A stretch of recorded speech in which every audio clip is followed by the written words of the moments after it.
Good morning, Commissioners, Chief McDonald, Executive Director Sibley, Madam Secretary, Inspector General Matthew Barragan, Mr. City Attorney Carlos De La Guerra, and members of the public. Today is Tuesday, May 6, 2025. It is 9:30 a.m. This is a regular meeting of the Los Angeles Board of Police Commissioners. Madam Secretary, please call the roll. Good morning. Please let the record reflect that Commissioners Suthers, Shields, Calanche, Garcia, Sanchez-Gordon are present, and we have a quorum. Mr. President? Thank you. We welcome everyone attending this morning.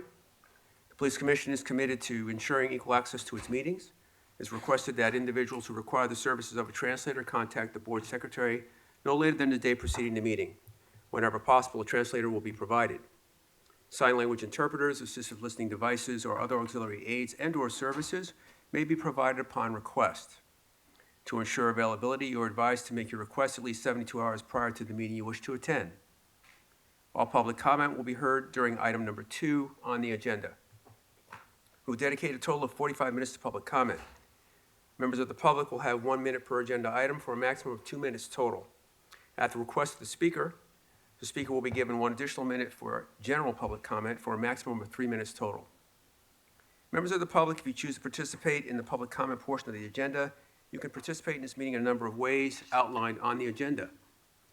Members of the public who participate in public comment are reminded that they can speak to any item on the agenda or a matter within the jurisdiction of the Board of Police Commissioners. Public comment is your opportunity to address the board, so you are free to express your opinion on matters before the board and to generally express when you disagree with other opinions expressed. However, directing your comments to other individuals who have spoken or attacking others who have expressed their opinion shall be deemed off-topic, and your public comment period will be concluded. Message for those attending the meeting in person. These meetings are regular meetings between the board, department, and key stakeholders. Meetings of the Board of Police Commissioners are open to the public. The state's Ralph M. Brown Act affords the public the opportunity to be present at the meetings, hear the presentations and dialogue in real time, and provide feedback via the public comment period. During these meetings, there's a need for the board to carry out public business expeditiously without delays or disruptions. Members of the audience shall not engage in any conduct which causes an actual disruption of the meeting. Those attending in person are reminded that disruptive behavior will be cause for removal. If you disrupt this meeting, you will be provided with only 1 warning to cease disruptive behavior. If you fail to cease such behavior, you will be removed from the meeting. All attendees must be seated. Failure to follow this rule will result in a warning and/or removal from the meeting. At this time, we'll move to item number 1, the report of the Chief of Police, Chief McDonald. Good morning, President Suthers, Vice President Shields, Commissioners, Inspector General Barragan, City Attorney De La Guerra, and Mr. Sibley. Today I'll discuss significant events from the previous 2 weeks, providing a crime update and discussing our personnel strength. This Law Enforcement Appreciation Month. As we move into May, I want to take a moment to recognize this month is set aside as Law Enforcement Appreciation Month, a time to reflect on the service and sacrifice of officers across the country.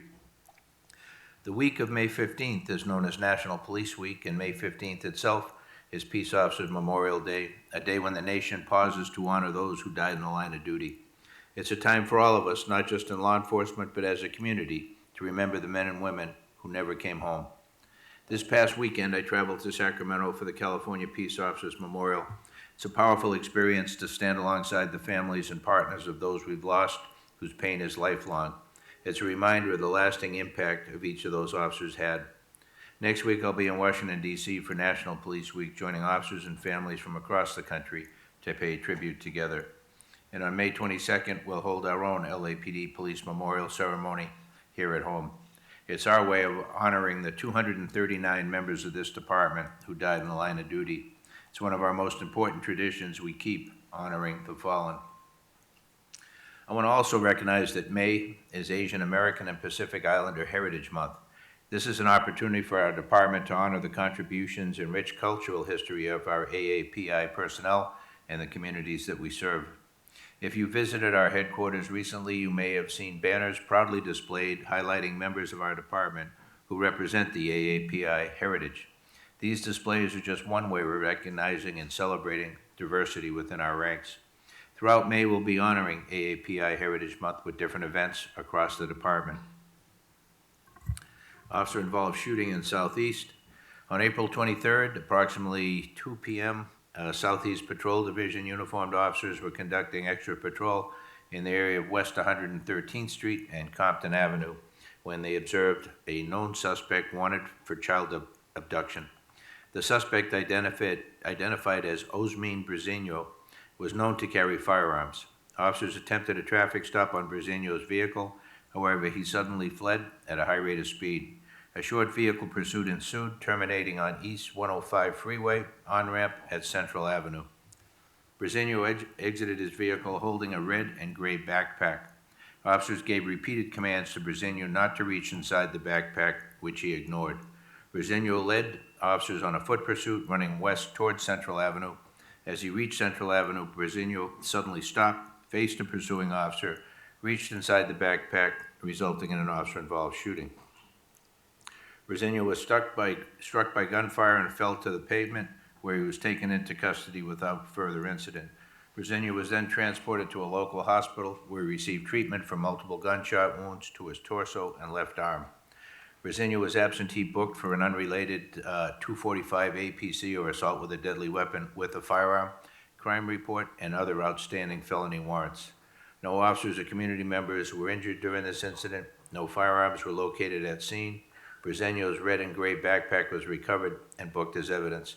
Force Investigation Division investigators responded to the scene and are investigating the incident. On May 3rd, about 9 in the morning, Southeast Patrol Division uniformed officers responded to a call of an assault with a deadly weapon, domestic violence in progress at 929 East 118th Street or Drive. Additional information indicated the suspect, later identified as Shamar Bennett, was armed with a gun and possibly seeking suicide by police. While officers were at scene, screams could be heard coming from the inside the resident. Officers made entry into the house and encountered Bennett armed with a rifle, and an officer-involved shooting occurred. Bennett was struck by gunfire and subsequently taken into custody without further incident. During this incident, officers were able to safely remove 4 additional people from inside the residence. Bennett was transported to a local hospital where he received treatment for a gunshot wound to his lower right leg. Bennett was absentee booked for 273.5A, corporal injury on a spouse or cohabitant. No officers or community members were injured as a result of this incident. A female was treated at scene by Los Angeles Fire Department personnel for injuries sustained during the domestic violence incident. The rifle Bennett was armed with was found to be a CO2-powered AR-style pistol, which was recovered from the scene and booked as evidence. The weapon was fully automatic and capable of firing metallic BB rounds. Force Investigation investigators responded to the scene and are investigating the incident. Overall, year-to-date, we've had 13 officer-involved shootings compared to 12 at this time last year, which is an increase of 8.3%. We had a homicide in Van Nuys on April 26th, just after 2:30 in the afternoon. Van Nuys Division officers responded to a welfare check at 12629 Riverside Drive after a friend reported not hearing from a resident in several days. With the help of building management, officers entered the apartment and found the resident deceased inside. Based on what was found at the scene, it was clear that this was likely a homicide. Our Operations Valley Bureau homicide detectives were called in immediately and took over the investigation. They're actively pursuing several leads and we're currently searching for a person of interest. Photos of that individual have been released to the public, and we're asking anyone with information to come forward.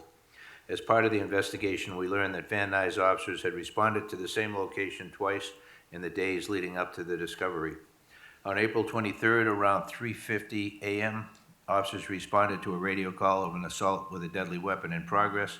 They did not hear or see any signs of a disturbance, were unable to make contact with anyone inside, so the officers cleared from the location. Then on April 25th, officers responded to a separate call regarding a possible trespass in a vacant unit next door. Management again provided access. At this time, officers discovered signs that someone had entered the unit by breaking through a skylight from the roof.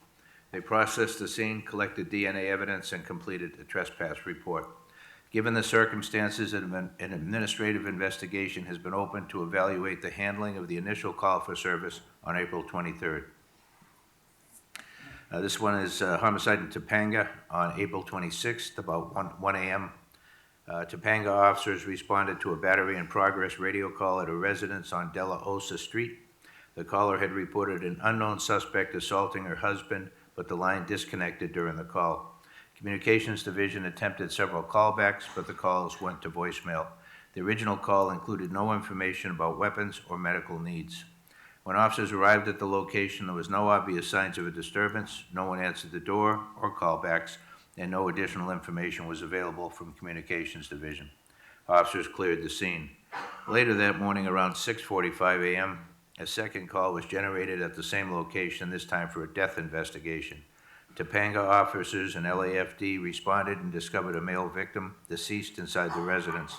Our Operations Valley Bureau homicide detectives responded and began their investigation. Detectives learned that the victim had gotten into a dispute with a known suspect. That suspect, along with 2 other men, arrived at the victim's home during the night. They assaulted and robbed both the victim and his wife. Tragically, the assault resulted in the victim's death. An administrative investigation is underway to assess the response to the initial radio call earlier that morning as well. Detectives from OVB Homicide worked quickly and closely with federal law enforcement partners, and thanks to their coordinated efforts, all 3 suspects were taken into custody the same day. A search of the vehicle in a motel room connected the suspects resulted in the recovery of key evidence and contraband. The case was presented to the District Attorney's Office, and all 3 suspects have been charged with murder, robbery, and burglary. There was early speculation in the media that this homicide, along with the recent Van Nuys case, may have been connected and potentially motivated by the victim's ethnicity or religion. However, investigations determined that the 2 incidents are not related, and there is no indication at this time that either crime was motivated by the victim's religion, ethnicity, or national origin. An update on the Major Theft Task Force, the South American Theft Group, their activity. The Major Theft Task Force continues to focus on organized burglary crews, particularly those associated with South American theft groups.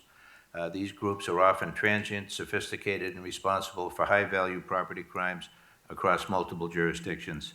Over the last several weeks, the task force has been tracking a burglary crew believed to be responsible for 2 high-profile residential burglaries in the North Hollywood and Hollywood areas. On Monday, April 25th, the Major Theft Task Force, working in coordination with LA Impact, observed members of the crew commit another residential burglary in the Hollywood area. A short vehicle pursuit followed. 2 suspects were taken into custody at the end of the pursuit, while a 3rd suspect fled on foot and remains outstanding. Both suspects were arrested and booked for residential burglary. The DA's office filed charges on both individuals remain in custody. One of the arrestees, Jose Suarez Contreras, is a repeat offender. He had been previously arrested in November 24, along with 4 other Chilean nationals in connection to similar crimes. As part of the ongoing investigation, the task force, alongside the Cargo Theft Unit and Valley Financial Section, served a search warrant on April 30th as a residence in Lancaster known to be associated with the South American Theft Group crew. While no suspects were found on site, the landlord and current tenants confirmed that a group of Chilean nationals recently resided there but had been evicted for non-payment. On Thursday, May 1st, detectives monitoring a vehicle linked to another South American Theft Group suspect involved in a burglary in the Devonshire area observed the individual on foot and took him into custody without incident. The suspect, identified as Jose Pinto Leyva, was arrested and booked for burglary. In Wilshire Division, a kidnap robbery arrest. On April 21st, about 9 p.m., the victim, who's employed as an Uber Eats driver, was approached by a male Hispanic near the intersection of 7th Street and Western Ave, which is Olympic Division. The suspect produced a semi-automatic handgun with an extended magazine and carjacked the victim. After robbing the victim of his personal property, the suspects placed a hood over the victim's head and drove him around the city for approximately 4 hours. The suspect stopped at various ATM machines and forced the victim to withdraw cash. During the incident, the suspect placed a gun to the victim's head and on multiple occasions threatened to kill the victim and his family. The suspect also fired several gunshots from his handgun, firing indiscriminately into the air as he drove the victim around. During this incident, the suspect was involved in a vehicle pursuit with Olympic patrol officers, which terminated in the area of Washington Boulevard and Hauser Boulevard. The suspects fled on foot and was able to escape the perimeter that had been established by patrol officers. Wilshire area robbery detectives assumed investigative responsibility for the case, and based on their investigation, including crime scene canvassing, victim and witness interviews, and a review of related surveillance video footage, detectives identified the suspect and obtained a warrant for his arrest. Wilshire detectives enlisted the help of Robbery Homicide Division's Special Investigations Section to locate and arrest the suspect. On May 5th, SIS detectives located the suspect at an apartment building at 13930 Van Owen Street, and following a brief standoff, the suspect submitted to arrest and was taken into custody without incident. During a subsequent search of the apartment, detectives located 2 handguns, one of which matched the description of the gun used in the kidnap robbery. The suspect was booked for 209 PC, kidnapped for robbery.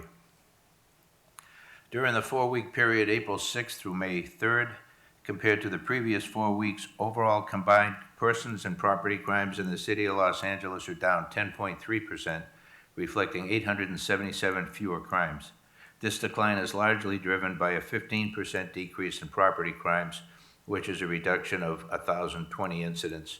However, we're seeing an 8.3% increase in person crimes, or 143 more incidents. Homicides year-to-date are down significantly by 28.8%, or 30 fewer victims compared to the same period in 2024. Victims shot citywide are down 13.6% year-to-date, or a reduction of 50 victims from the same period in 2024. Aggravated assaults have increased 9.7%, or 106 more crimes during the last 4 weeks.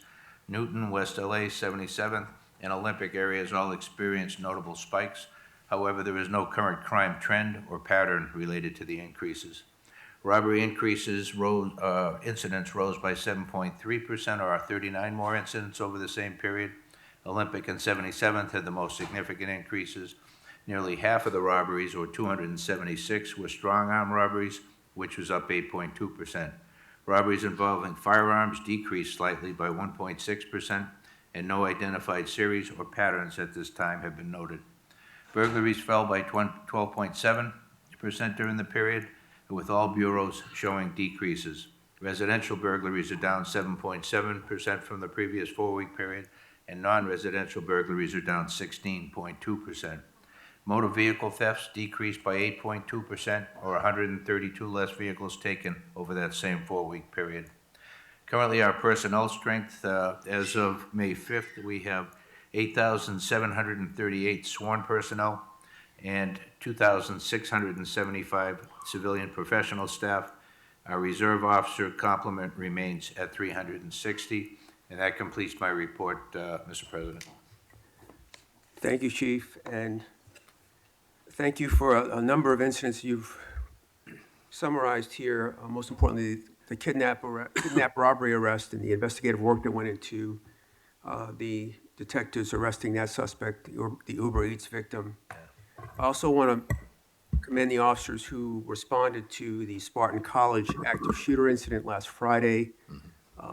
There were a number of agencies who rolled to that scene immediately, and despite the quick response, the suspect was able to evade the perimeter, and because of the automated license plate recognition system throughout the city, they were able to locate him downtown just minutes later and took him into custody without further incident.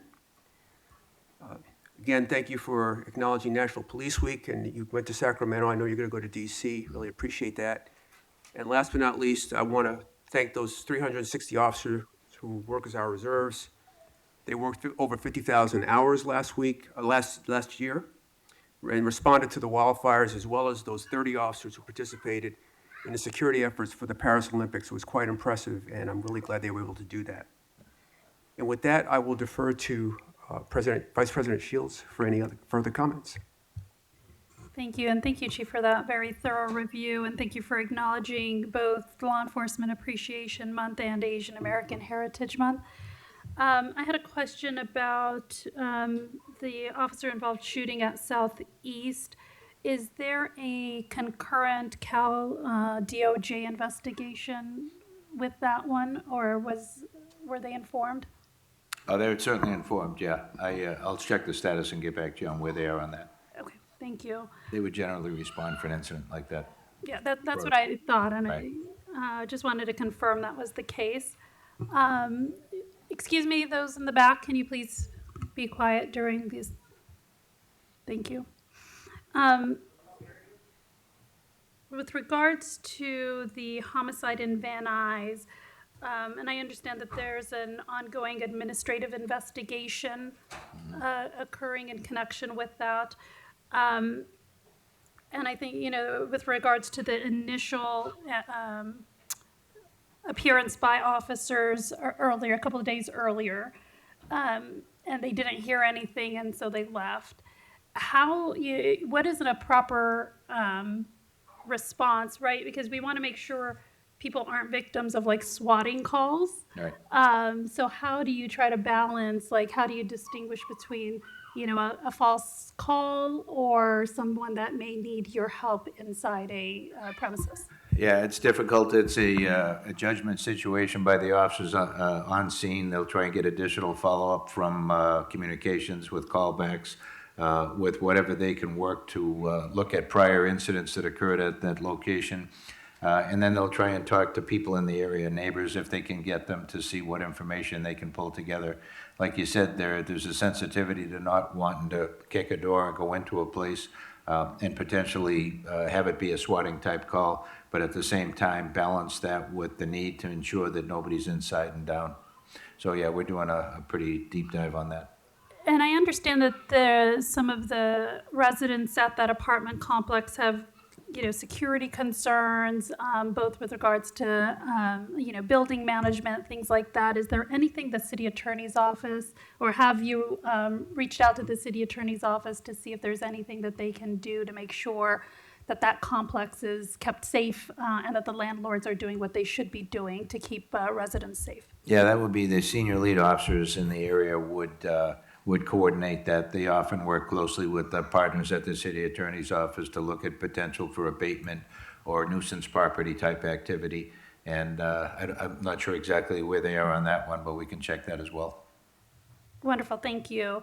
And I wanted to just take a minute to both thank you and your team for the presentation that you did before the Budget and Finance Committee last week. I think it was important for you to advocate for all of the civilians in the department and indicate how important civilian staff is, both with regards to specialized positions and ones that cannot be backfilled by our sworn personnel, and also the fact that you don't want sworn personnel backfilling administrative positions either. I think especially if you're trying to recruit people, they're not likely to sign up for a desk job if that's what is entailed. No, absolutely. If I could too, there were a number of positions that were identified during that were specialized, licensed employees within the department, DNA analysis, fingerprint technicians, very technical skill jobs that require a lot of training, expertise, and certification. But in addition to that, the ones that were, addressed in a more generic sense, the people who work those jobs develop an expertise over many years, and that's not a job that you can pull someone in from the field and be able to successfully put them into any of those positions and get the same level of service that we would get from our professional staff who've dedicated their lives to this mission. So every one of those 403 spots are critical to our ability to be able to move forward and maintain the current levels of service that we're at. And we value each one of those employees very, very highly. Thank you. And I know it means a lot to the civilian staff that there's always the feeling that they're not the same as the sworn or not as important. And I think that your messaging was important for them to hear that how valued they are. And I also wanted to, commend your staff for having to turn around so many different budget memos in a very short period of time. I know how long that takes. So thank you for that. Thank you. Thank you. Commissioner Kalanche. Thank you, Chief. I just have a quick question about, and I might have missed it, but can you talk a little bit about the 8.2% rise in, I think it was robberies in Olympic in 77? Not specifically, but I'll get back to you on it. Oh, no, I just wanted to get a sense of like what you think is happening. I mean, when you're looking at 8.3%, let me see how, Yeah, 100 robberies involving firearms. No, that was the decrease. Yeah, I'll get back to you on that one. It could be, a lot of our robberies are strong arms, so Yeah. could be the same individuals hitting a number of different people in the same area. And they make reports, and that drives the numbers up. We're hopeful to be able to identify and make arrests on those people that particularly are the serial offenders who are driving the numbers. So these are all crimes with a firearm? No, most of are strong arm, and then we have firearms in addition to that, which I spelled out. Oh, okay, okay. And strong arm is what? Taking it by force or fear Oh, got it. without the use of a firearm. Okay, yeah, it would just be great to know, like, if there's something happening, or is that number, I know it's an increase, but is that like something that goes up and down and it's Yeah, it goes pretty up and down. steady? They're all subject to going up and down at any point. Trends, patterns, we identify those and work those. Is it something that we should worry about, or do you think that at some point it would go back to like a steady? No, it'll go back. We work these every week when we talk about this. There's variations in the crime. Different divisions are hot one week and not the next week. Our detectives are out there following up, working with patrol officers to make arrests of those people who are out there doing repeated offenses, and that has a significant impact on the number. Got it. Okay, thank you. That was my question. Thank you. Thank you. Commissioner Garcia? Thank you, Chief. None at this time. Thank you. Commissioner Sanchez Gordon? Yes. Good morning, everyone. Thank you, Chief, for your report. I do just have a couple of follow-up questions, Sure. and not to be repetitive, because I think a lot was covered. In regards to the kidnap robbery in the Wilshire District on April 21, you indicated that it happened on April 21, and on May 5th, the suspect was arrested. Was there only one suspect that was involved in all this criminal activity against the Uber Eats driver? On that one, going through here, yeah, that was an individual suspect that was involved in that, and he had taken, as far as I know right now, and if it's different, I'll get back to you on that, but one individual had taken the suspect around the city, and he was Just arrested. one, okay. Another question, and just to follow up on Commissioner Calanche, on the strong arm robbery and also the robbery with use of a firearm. Could you tell me again, what specific area are we talking about? I don't have that in front of me. I can Oh. get you any of that information anytime. Happy to give it to you afterwards. But it's designated to a particular area where this crime has increased. Yeah. 77th and Olympic Avenue? No, 77th Division and Olympic Division. Okay, and Olympic Division. Okay, thank you. Sure. Let's see. Yeah. Let's see.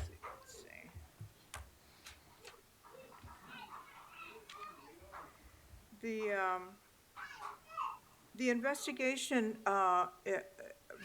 the investigation regarding the response to the call, both in Van Nuys and in Topanga, that's still ongoing? The administrative, analysis of what happened there, yeah. Okay, thank you, Chief. Thank you. Yes, thank you. Thank you. We'll now move on to agenda item number 2, public comment. Madam Secretary, please call the first speaker. We have Andrew Gravener.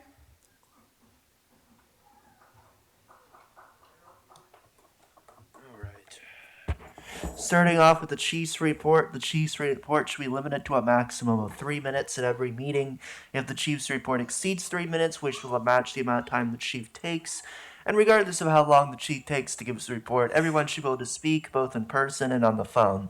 So the Chief talked about a shooting, a case where the cop shot someone, and he talked about this backpack or something, and you claimed that they were worried about a gun or something, and then they charged him with a gun, having a gun, and then they found there was no firearm.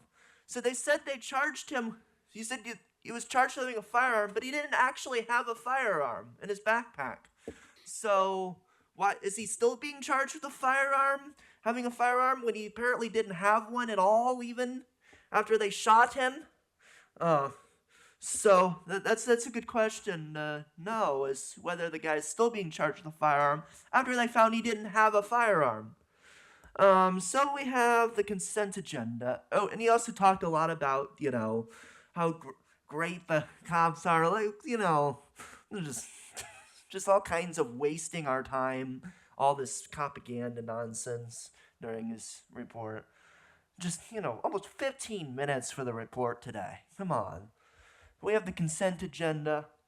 We have a trip for the chief in Cambridge, Massachusetts, from the 24th to the 27th. What was discussed at that summit? A lot of interesting questions there. We have we have some donations from the police foundation that was named after the racist police chief from the 60s. Once again, they keep honoring that racist. Of course, they continue to be racist. I mean, that's who you are. Let's see. We have a donation for an expensive hazmat training trailer for the emergency services division. We have agenda item 3E, which has 1, 2, 3, 4, 5 completely unrelated donations. Shouldn't this all be separate agenda items? Consent agenda items? Because, this is like 5 different donations, none of them having anything to do with each other. And you're just trying to bunch it into an item to make it easier for you to just quickly, rush through all these terrible donations. They should all be their own agenda items.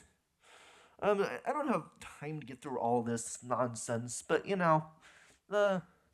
only give me 3 minutes. But as always, the LAPD continues to help Trump immigration officials as they kidnap people.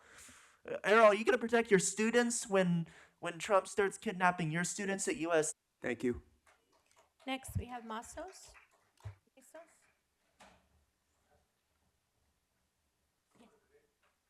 M-A-S-O-S? Can I get 3 minutes, if it's possible? My question is for the chief. I'm gonna get a little nervous, but forgive me for that, chief. April 4th, I was driving in North Hollywood area in Van Oven, and there was a truck undercover. I thought it was undercover. Turned the blue and red lights on. I pull over. He came next to me. The window was tinted, so he put the window half down. Yeah, I asked him, are you a police officer, are you law enforcement? He goes, yes. And I asked him, can I see your badge? And he declined to show anything and went behind me and turned the lights on again. He kept following me. At the same time, I was calling the LAPD. And I went to the freeway. He went to the freeway, so they transferred to CHP. So I'm talking to CHP.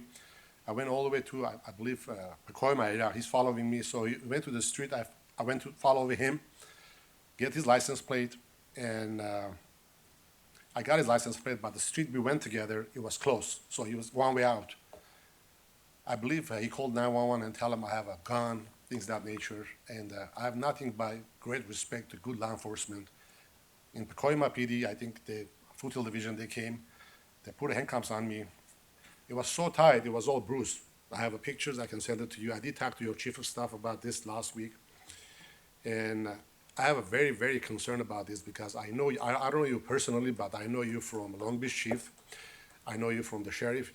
I have nothing great things about you. So I have faith on you. So I bring 2 reports. I want to hand it to you, one if you don't mind, and I want to hand it to one to the Inspector General's office to investigate this because, like I said, I always support the good law enforcement. All my life, I've been here 40 years, nothing but great respect to them. Even the cameras you check up, I couldn't say bad words on them. I want to keep that respect between me and the law enforcement because end of the day, we all humans. And I love to keep that you can check the camera in their body camera. I asked for a sergeant, he came, he was bragging, he's been there in 30 years in the department, you should tell me what it is, you should tell me this, you should tell me that. Every time I go to court, I always win. I don't know why he keep saying that stuff. I didn't want to give him the report. He got upset. He keep telling me I was upset. I'm not upset. Don't put words in my mouth. I'm concerned. And I have nothing, like I said, I have nothing great respect. They shouldn't happen to me. It shouldn't happen to any good citizen. because I was trying to, the guy I was personating as a police officer, he wasn't. I was handcuffs, he wasn't in the handcuffs, he was running in the street. And I asked the guy, I said, can you take the evidence? Because the guy threw the evidence in the street, the lights. And they didn't want to pick up that. So I have to hold that to another officer to come and pick up those lights. And I have very, very concern about that department. And that's what I went to the next following week, file a complaint. And I talked to the detective, was a great detective. So I have 2 reports. If you don't mind, I can give it to you. I know my time is short, but one for you guys and one for the Attorney General. Appreciate it. Sir, this officer will take your report. Thank you very much. Thank you, guys. Appreciate it. Be safe, all of you guys. Next, we have Audit LA. Good morning. Chief, I just have a clarifying question about the Van Nuys homicide. Is that the same one? Because like in North Hollywood, they think it's North Hollywood. So is there 2 separate homicides, or was it kind of near the border of North Hollywood? That's my one question. And also, I just want to let you know, I did keep my promise. On Easter Sunday, I had my rights violated at Scientology. I can't call it a church. And the police came, and they made them honor the Constitution and my rights, which is not normally what happens when, sadly, whenever the police are called and dealing with Scientology, but they did. And I said I was going to put commendations in for them because I want to give, I want to encourage every time it's done right. I think I'm quick, I'll complain too, I'll put a complaint in, but I'm going to also do what I said, and I did. So just to let you know, I appreciate those 2 officers, and they deserve. Now, the last time I was here, it didn't end very well, Ms. Shields. Laura is here again. She is a victim. She was born and raised in Scientology, and she and Serge, who was here before, are the reasons I fight so passionately. To me, it's unbelievable that there are people in this city that grew up, born and raised, and were abused, tortured, mentally, physically, every different way, okay, put in their own jail, like they have a jail system. I don't know if you realize that. And they are why I am so passionate. And she wasn't treated very well. I'm sorry, she doesn't know about procedures of these meetings. All you had, when she's saying, do you hear me? All you had to say, Commissioner Shields, just for learning, I'm not trying to come at you, but all you had to say is that, because of Brown Act, I can't answer you. But the meeting's over, and but instead of threatening to get her out, and see, that's what happens is I don't I don't want to ever get thrown out of a meeting. It's not my style. But I'm going to stand up for the victims, especially since I'm the one who's been bugging her to come here to tell her story. The police need to hear. They need to know, even if you can't help her, you can always say statute of limitations. This city needs to know what is going on in this city and why she's protesting. And her father is stuck in that blue building. They will not give her access to him. They will not give her a wellness check on him. And he is also, I've never met the man, but I am fighting for him too. I don't hate Scientologists. I hate what their organization, how they treat people and the abuses they do and, and the fraud that they commit and all these different things. In fact, their lawyer, Kendrick Moxon, he's trying to get me in trouble with the city attorney because he says, oh, she keeps coming to these meetings, demand that they enforce all the, everything against them. Well, he didn't say we're innocent. He didn't say there's nothing to enforce. He just said, I'm upset, he's upset because I'm begging the city to enforce what is enforceable. Because they're so used to having decades of, they could do whatever they want. But those days are over because people are watching and speaking up. Thank you. Thank you. William Kuhn. Next, we have William Good. Okay. Jason Reedy.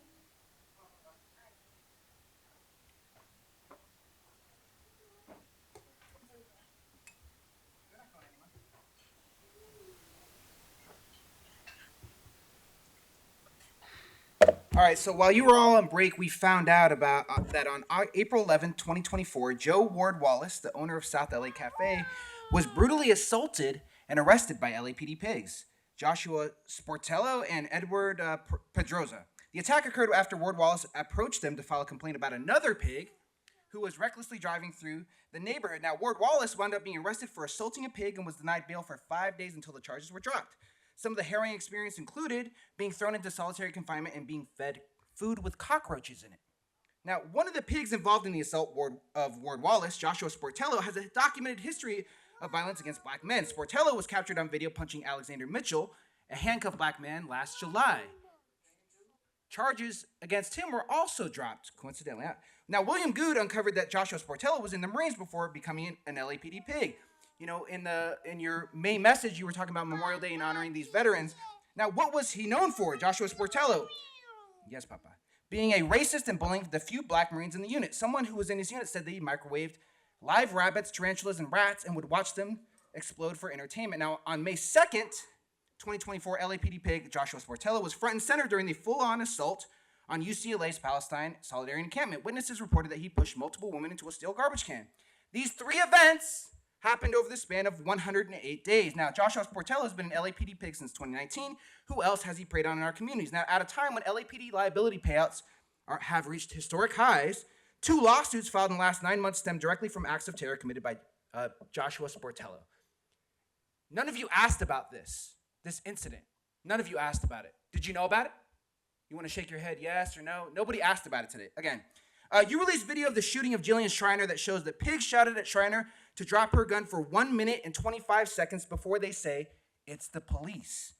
They admit that she wasn't aiming a gun at anyone, and state law clearly spells out that it isn't against the law to carry a handgun on your own fucking property.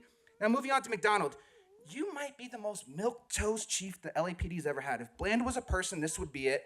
I've never seen someone so unhappy to be the chief. In his main message, McDonald said a cut in civilian personnel is going to take a toll on the morale of rank and file pigs. You'll see him acknowledge the quote-unquote frustration, anger, anxiety, and confusion of pigs, but will never do so with the communities who experience the acts of terror by this department. He's threatened to close 3 jails because of the civilian cuts. Good! Do it! Don't talk about it, be about it.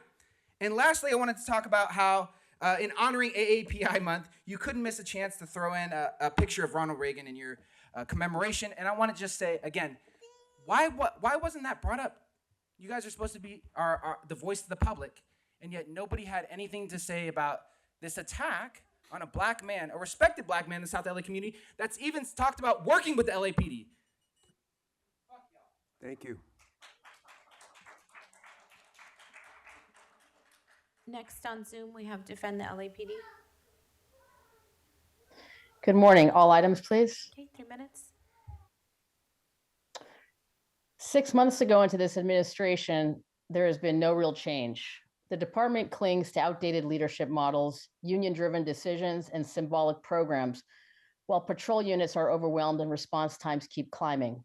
Nearly 2,000 positions have been lost, yet no restructuring has occurred. Instead of adapting, the department leans on costly stopgaps like assigning sworn officers to civilian roles, driving up overtime and worsening fatigue. Why is Metro so over-deployed while investigative and patrol units are stretched thin? Why is there still a full DEI unit with unclear operational impact while core public safety suffers? Excuse me, And ma'am. why? Sir, I'm sorry. With the blue mask, you had your 3 minutes. Allow this speaker to have her 3 minutes. This is your first and last warning for disrupting the meeting. Sorry, ma'am. Please continue. Okay. And why are CSP units originally designed for outreach still operating at full strength when those officers are urgently needed elsewhere? MRD has 28 officers in it. Why are so many necessary now? These are questions leadership refuses to confront. Chief McDonald made one correct move, removing Liz Rhodes from constitutional policing, a unit that damaged internal operations under her leadership. But one personnel decision isn't reform. Internal Affairs is overwhelmed not by serious misconduct, but by anonymous, retaliatory, and frivolous complaints. Skilled IA officers are bogged down investigating personal grudge reports instead of real wrongdoing. Meanwhile, legitimate issues are ignored, and when that happens, payouts skyrocket. Los Angeles is bleeding millions from settlements tied to preventable mismanagement. We urge the Police Commission and Chief McDonald to bring the city attorney into closed session immediately to identify legal and policy mechanisms that would allow the department to filter out bad faith complaints before they waste IA resources or trigger avoidable payouts. We also call on the commission and city council to push for state legislation and local policy changes that protect public funds without weakening real accountability. The current system punishes taxpayers and frontline officers alike. And reinstate the Animal Cruelty Task Force. DA Nathan Hochman has made it clear animal abuse is a serious crime LAPD isn't acting like it. Leadership doesn't prioritize these cases, and the failure is obvious on the ground. Citizen and animal rescue groups' reports go unanswered, follow-up is inconsistent, and collaboration with the DA's office is weak. Animal abuse isn't a minor issue. It's a public safety indicator often tied to domestic violence, child abuse, and escalating threats. Los Angeles doesn't need more public relations or stalled reform policies. It needs competent leadership and structural change. Chief McDonald, everyone was expecting you to shake things up and make LAPD great again, and we are still waiting. Thank you. Thank you. Next, we have Laura.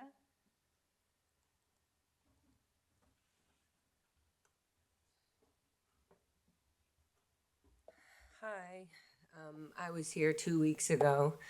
My PTSD has gotten a little bit better. I first just wanted to bring up, one of my main points last time was if you guys could take 10 minutes to look up Operation Snow White and how Scientology infiltrated the government and got their IRS tax status.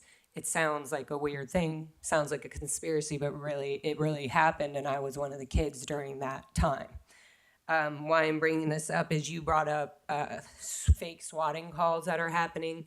There's a lot of fake swatting calls that have happened, and I know you've heard about them on protesters like myself and other major protesters that have really been exposing the exact crimes like child trafficking and the Operation Snow White, and how lawyers like Kendrick Moxon are still putting protesters in jail on hate crime felonies, like there's 6 hate crime felonies on one protester right now for removing city property that was never put there by city. It was put there by Scientology because they have the city beams or the street closures that still, for some reason, they're allowed to access, you know. Same thing with fire department. They say, oh, it's okay, we have the security guard's phone number. No, that's how like little things like this happen where they get away with getting fake permits for road closures when really they're having big fundraising events or recruiting, child recruitment events, or they'll use the R1 visa to get people in across the country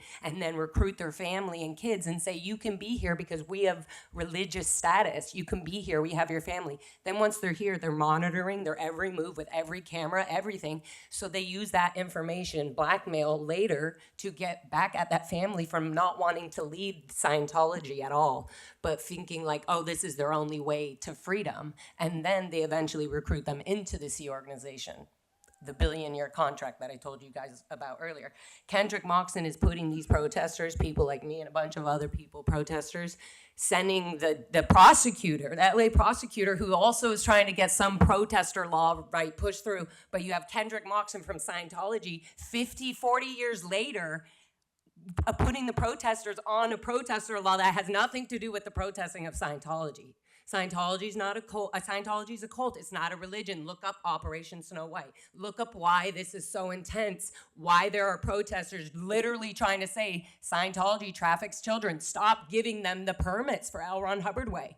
Give other people like myself permits for that road that they overtook by just naming it L. Ron Hubbard Way. There should be parking meters. I live 2 blocks away from that blue building. My father is there. I'm not gonna leave. I will be loud and loud and loud, and I will come back here with less and less PTSD to be able to explain that to you. Thank you. Thank you. Jonathan Foster.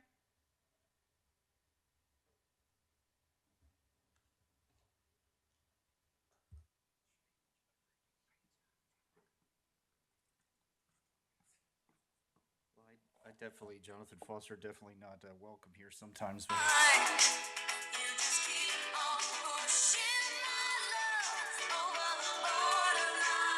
you know, I do appreciate and respect the LAPD and police, but you just pushing me over the borderline. I'm getting to the point where I just want to put your ASS in jail, all of you, including you. Rasha, I saw the shoulder check. You know the dude, the Batman, and he was flipping you off, and I saw you go like this with the shoulder check. I'm watching. That's twice you've assaulted me and now Batman from sitting down there. You've assaulted 2 people here. Get out of here.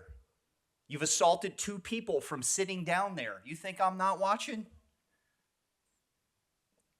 I'm not squeaky clean either, too, but I got some other things to say. I got to say something now. Talk about this one. There was a Sorobin was shooting at a helicopter. Where did the bullets land? And isn't every bullet attempted murder? Where did they land? That could have killed somebody. Could have killed 6 people. He should be arrested for murder. So I came to talk about Yongyang and the situation, and boy, don't I wish it could just go the way I wish it would, right? We would do a barricade. So and I'm not going to be able to get to anything. So I wrote down, so let's look at what happens when and how does this end, right? So they're going to arrest a mentally ill person, they're going to go to jail, and then they're going to get released. And they're just going to do the same thing again.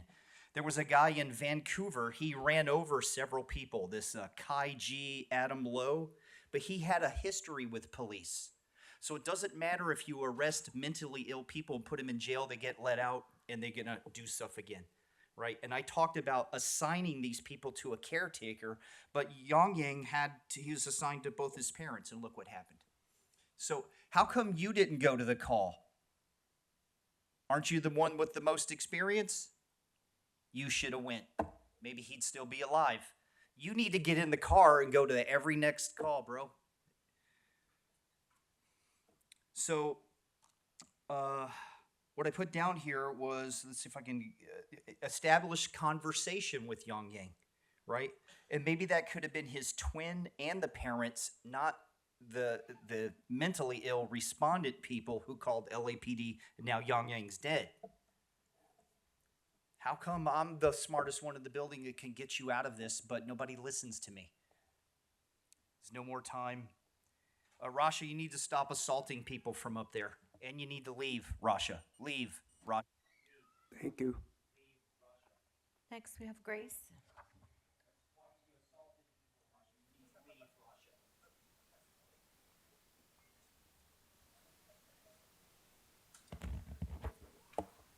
All items. This comment is on the LAPD's Immigration Enforcement Task Force report. This annual sham that pretends to be quote-unquote compliance with SB 54. But what it really is your alibi. An alibi for how this department keeps sharpening the knives for ICE, Homeland Security, and every other federal agency that hunts, detains, deports, and disappears our people. An alibi for how you funnel data to the same agencies you claim you don't collaborate with. An alibi for how you're continuing your long-standing war on migrants while pretending your hands are clean. Let's be clear. This report is not transparent, it's not comprehensive, it's not even accurate. It's just a list of whatever the LAPD feels like reporting. You don't name every task force, you don't list all the arrests, you don't even admit which agencies are involved. You lie by omission and hope no one notices, but we do notice. You say the Cyber Fraud Task Force includes the Secret Service, but then say DH participation as no. You say the Joint Terrorism Task Force only includes CBP and the FBI, when ICE literally says they are one of the largest contributors to JTTFs across the country, probably including this one. Are you lying to us, or are you just hoping we'll be too confused to call it what it is? Because either way, this isn't a report, it's a cover-up. And you, this commission, you sit here pretending you're the oversight body, but what are you overseeing? What are you reviewing? You rubber stamp every single lie LAPD feeds you and calls it accountability. You nod your heads and sign your names and let this department run wild with federal agents sharing data that leads to raids, deportations, and detention. You're the civilian face of state violence. You write the paperwork that gives it credibility. You exist to create the illusion that someone is watching, while LAPD deepens its collusion with the very agencies that target immigrant communities. LAPD has been working hand in hand with ICE and HSI for decades, through CopLink, now Crime Tracer, through Endex, through fusion centers, through bullshit task forces that are so deeply embedded in federal systems you can't even separate who's who. And now you expect us to believe this report means anything. This is smoke and mirrors, and you, all of you, are very complicit. Next on Zoom, we have Jojo. Hi, I'm going to still take the 3 minutes, okay? You just discussed the swatting calls. You're so concerned with the swatting calls. What about the swatting calls of Scott Hochstetter? The last swatting call I saw of Scott Hochstetter was on L. Ron Hubbard Way, when I saw them pull up on him like it was like a big major invasion in a World War II theater. I saw the total incompetence on the live streams. You guys sat around like you didn't know what to do. You didn't see any crimes happening. Mr. Hochstetter didn't do anything. You guys look like I was watching an episode of Reno 911. I thought I was watching a real funny episode of like a Keystone Cops parody. It was total embarrassment. If you had any other police officer across this country, or let's get this, how about we have Grady Judd? He's one of the funniest sheriffs out of Florida, Polk County. I'm sure you've seen plenty of YouTube videos on him. He would totally roast you guys. It's just a joke. We're trying to expose the criminality of a cult that is doing such atrocities against people, crimes of humanity that you would see being tried in tribunals like they were done at Judgment at Nuremberg, when the Nazis said they were just following orders. Are you just following orders? Whose orders are you guys following? It's unbelievable what I'm seeing. This is not a hate crime. Mr. Hochman, you fellow Jew, what the hell are you doing pressing charges on a hate crime when Mr. Hochstetter is fighting the very crimes that was done to our people during the Holocaust in Auschwitz and Plaszow and Buchenwald and Dachau and Drancy and all of the ghettos all across Europe? How dare you do this? Why don't you do some homework, all of you, and seeing what's going on inside the cult? The Anti-Defamation League would laugh their butts off at you if you said that removing a wreath is a hate crime. Hate crimes are actually breaking glass like on Kristallnacht, like totally putting swastikas all over buildings. This is not being done to the Scientology buildings. We're trying to expose crimes that you would shudder if were done to your children. Wake up. This is disgusting. Bye. Next, we have Quinn.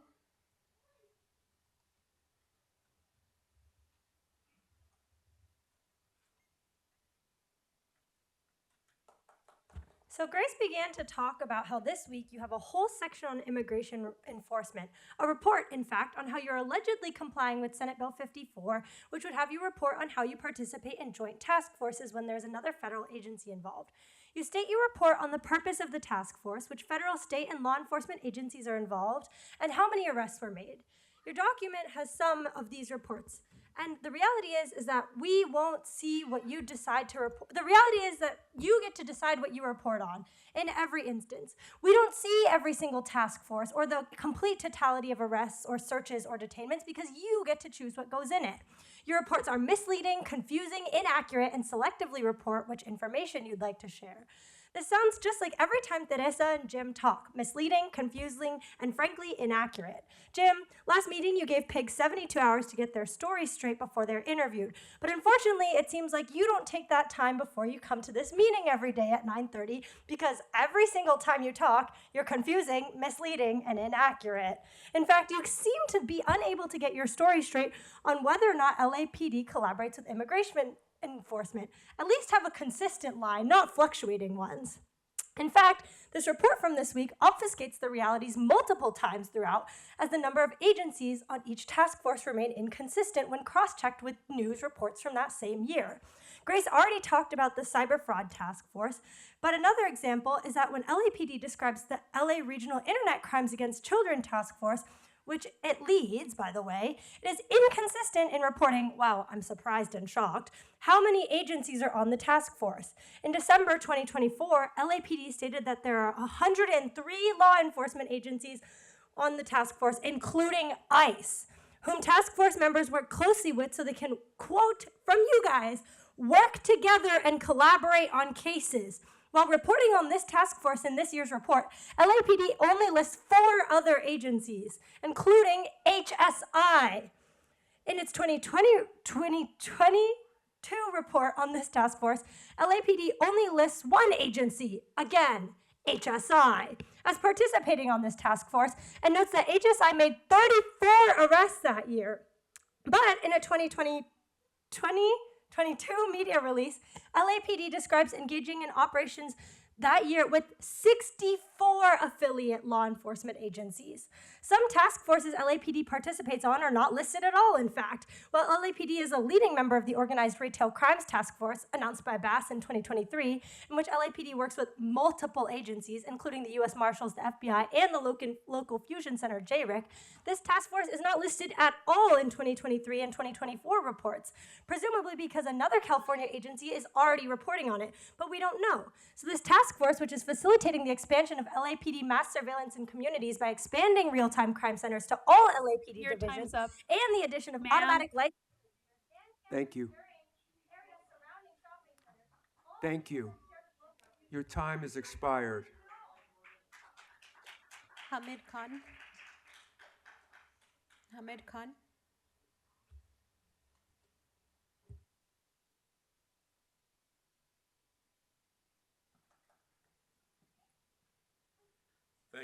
Thank you, Kuyen and Grace, for laying it out there. And this is, again, an example of the complete failures of the dunces that we have sitting up here. Because here's the deal. So the SB 54, the 2017 Values Act, states that if multiple California LEAs, law enforcement agencies, participate in a joint law enforcement task force, only one California law enforcement agency to be designated by the task force shall submit the report on behalf of the task force. So it basically it releases every other agency. Only one agency, if there are over 100 agencies, one needs to report. And this is the game that is being played. This is the complicity. This is how the language of legislation is written to completely, but did they know that? Did they ask that where is the complete list? What is going on over here? Who is involved in this thing? So even the DOJ report says that it relies on police for the completeness and accuracy of the data. And here saying, quote, that there is no list of all task forces for comparison. So there you go. Some task forces are not even mentioned, as Grace and Kuyen talked about. LAPD is the member, and Mayor Bass made a big hoopla about it, member of the Organized Retail Theft Task Force, which works with U.S. Marshals, FBI, Joint Regional Intelligence Center, the Fusion Center. LAPD is a member of the Illicit Pharmaceutical and Counterfeit Unit that works with ICE and HSI. That is not listed. Then task forces that are listed don't even have all the agencies that are listed. There are over 100 agencies on the LA Regional Internet Crime Against Children Task Force, but LAPD lists only 4. The reports, as again people have said, they're misleading, they're absolutely confusing, inaccurate, and selectively report which information to share. They also have no way of being verified in terms of how many arrests were made by federal agencies. This is described as known arrests. Also, how many investigations, detainments, deportations, interrogations of people were made in connection with the immigration enforcement as a result of any of these operations is simply not known. So with all the intelligence gathering that happens, with all the task forces that LAPD is a part of for many, many years, what happens to that data? This is what happens. You have millions and millions of data points that are constantly going because it is done under the guise of criminal intelligence gathering.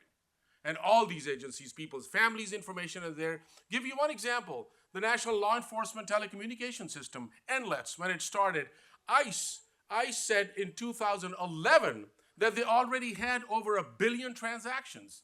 And now in 2024, the FBI talked about you can't even count the numbers anymore. And LAPD is a major part of that thing. This is what we talk about, this fallacy and the lie of Sanctuary City. This is the bogus information that you're releasing, and it is on all of you. Thank you. These people's lives are being destroyed, and young people are being tortured in fucking El Salvador and Venezuela. Matius Kedan.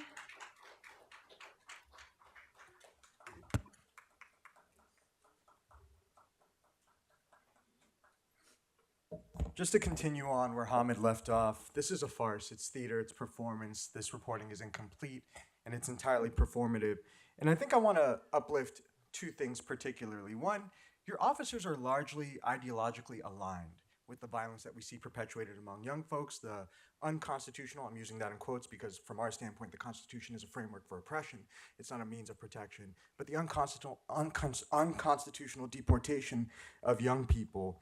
And we hear that from your officers, right? From the folks who dial in, right? Who are clearly police officers who are disgruntled in some way, who invoke Chief McDonald's name in making the LAPD great again. This mirroring of language isn't a coincidence. It's a dog whistle, right? And it's very clear. And so the other thing I kind of want to name is how ubiquitous this information sharing is. Last week, the Washington Post reported how the United States Postal Service and their policing arm, the Postal Inspection Service, is also collaborating with ICE to share information. And they're sharing, quote, Postal Service online account data, package and mailing tracking information, credit card data, and financial material and IP addresses. So there's so many redundancies built in, as folks have named out. Other agencies are in play, even innocuous and benign services. And with this ideological alignment, it's no surprise that we see the LAPD jump in to provide traffic support for ICE raids, as we've seen in this city in the past couple months. And so just to say, this is bullshit. Secondly, I want to bring up, it was May Day recently, International Workers' Day, and we saw an insufferable tweet from a Skid Row police officer named Dion Joseph, who brutalized the Skid Row members routinely. One kind of suggesting that the LAPD somehow provides protection in this time of protest. We also had 3 LAPD officers at MacArthur Park show up and intimidate protesters. And just to say, the history of LAPD and policing has been one of squashing dissent, squashing protests. And so I'm really pleased that people even uplifted this kind of interest and policy to criminalize protests further that popped up last year, specifically around houses of worship. That was pushed by Councilmember Katie Yaroslavsky and by the LAPD. And it was opposed by SEIU, UHW, the labor union, UTLA, the teachers union, Jewish Voice for Peace, so many community organizations. But the LAPD did go around, along with Katie Yaroslavsky's office, trying to lobby support for this motion. And in the Los Feliz Neighborhood Council specifically, the Church of Scientology showed up and explicitly supported this protest motion that everybody opposed, that lawyers called unconstitutional, in order to more readily brutalize and criminalize protesters of all sorts. And it's not just going to be people opposing Scientology. It's going to be anybody. That's the police's function. It's to squash protest. And so, just to name, this institution is to do violence, and you guys fucking suck. Fuck you. Michael Williams.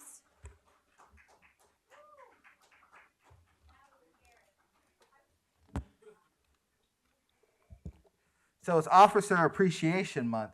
You know what I think a lot of people would appreciate from the LAPD? Is if you guys agree to cut your budget. You guys take up more than any department by far. And now 1,600 jobs are being cut, including over 400 jobs from your civilians. If I was your civilian employees, I'd be pissed as fuck at y'all. Because I gotta lose my job because you guys have sexual harassment claims on you. You have police brutality claims, excessive use of force claims, all up until the hundreds of millions of dollars. And it's not coming out of your budget. It's not coming out of your pension.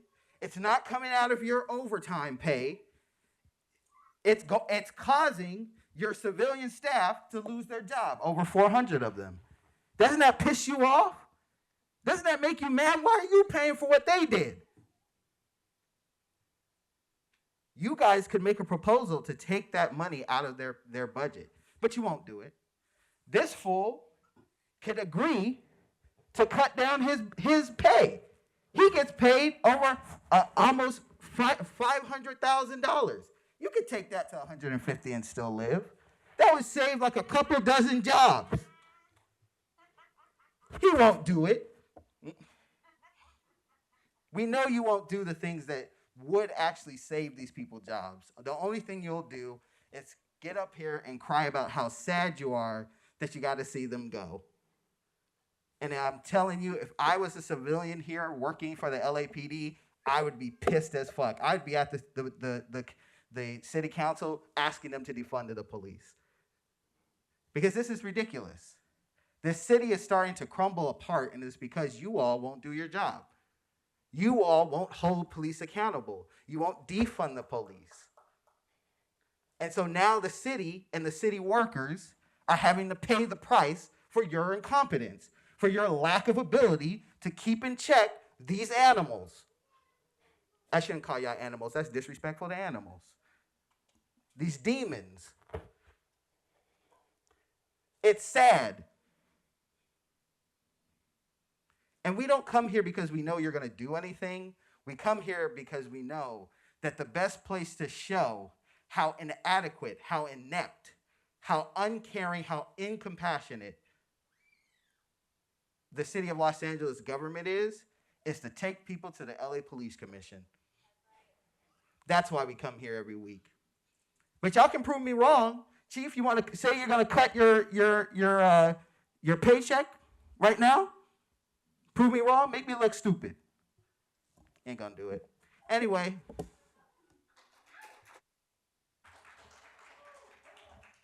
Megan?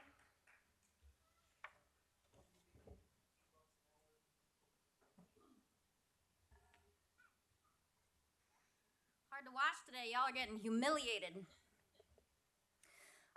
So the OIS item on the agenda today is for Alexander Aguilar Larios, who was shot June 11th, 2024. The agenda says January 11th, 2024 for A. Aguilar, although it's not outside the realm of possibility that you just shot two different A. Aguilars. So I believe you don't have either his full name or his date of death correct in the agenda. We heard from another community member today about officer misconduct in the Pacoima division. That's the same division responsible for this shooting. Alex, as his mother calls him in her statements to the press, was 20 years old, and he was the passenger of a car that was pulled over for speeding. And Alexander started running as soon as the car was pulled over. His mom reported that he was afraid of the police. He'd been profiled as a gang member. LAPD gang member Daniel Ramirez shot Alex in the back while he was running away. So I'm interested in Teresa's review of the beautiful critical incident video that Chief Moore so graciously provided to us. My favorite line of the movie is when Captain Kelly Muniz says, "As Aguilar Larios stood up to continue fleeing, an officer-involved shooting occurred." I guess you can't just say, as Alexander stood up to run away, Daniel Ramirez shot him in the back. The critical incident video also includes a favorite piece of LAPD movie magic, a slow-mo zoom-in of a particular moment completely out of context, which might vaguely look like the suspect is sort of looking in the direction of the officer. Critical incident videos are LAPD marketing spots, whose purpose is to justify the actions of the officer literally no matter what. Facts and footage are twisted to an unbelievable degree, and this video is no different. Captain Kelly Muniz says early in the video that officers began immediately administering aid after Alexander was shot, but the body cam footage shows they did not start doing chest compressions until 8 minutes later. At the end of the video, Kelly Muniz also says that Alex died from his gunshot wound when there were multiple gunshot wounds. The most painful part of watching these fucking videos is you think about all the other ones that you've seen. People dying similarly and needlessly at the hands of LAPD. Ramirez kept barking at Alex, "Put your hands above your head," as his 20-year-old, nearly lifeless body lay limp on the ground. It reminded me of Jose Robles, shot as he was walking away, and in that critical incident video, you used a ridiculous slow-mo freeze frame to claim he was pointing a gun at the officer, and they weren't even able to make charges stick against Jose for threatening a peace officer because that was such bullshit. There's never enough. Fuck you guys, stop canceling meetings, we can't get through it all. Jamie Cusick?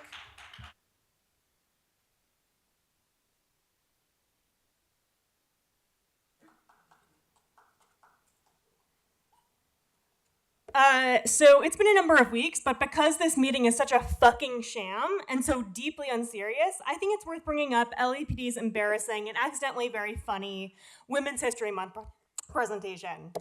It's hilarious that Curtis McIntyre, one of the very top officers in LAPD's Diversity, Equity, and Inclusion Group, is so incompetent, even at just performing DEI, that he opted to conduct most of the presentation about women himself.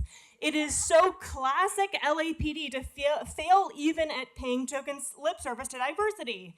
And it's also very classic LAPD to not be able to produce more than one current woman officer to speak proudly about this institution, given that your women officers are almost constantly being sexually harassed or worse by their male colleagues. It can't be called a work environment because what occurs here is not labor, but given what an apocalyptic shit show this building is for women, I felt curious about the one female officer you did manage to scrounge up, Erica Kirk. And it turns out that there's a lot of information about her because she appears to be going out of her way to be some kind of fascist girl boss influencer with over 17,000 followers on a very public-facing Instagram and a slew of podcasts and other media appearances over the years. A detective supervisor, vice president of LAPOA, and according to her social media bios, a spiritual gangster who raked in nearly $184,000 2 years ago. Kirk will brag into any microphone that will stand still long enough about her time as a vice squad officer investigating human trafficking. She's eager to weaponize her own femininity, assuring listeners that it's okay to be a girly officer, and emphasizing her use of her gender in posing as an undercover prostitute and what she describes as the cutthroat world of LA, which really speaks to the central paradox of LAPD's fear-mongering about crime in order to procure endless budget increases. If LA is really so cutthroat, that means you fuckers aren't doing your job. And Kirk's framing of herself as someone who protects the most vulnerable individuals in our society from the evils of human and sex trafficking is, in addition to being very patronizing, frankly, a fucking crock of shit. These elaborate sting operations waste catastrophic sums of taxpayer money as part of a deliberate state strategy to keep thousands of Angelenos unhoused and under-resourced, and they yield almost literally zero arrests of human traffickers.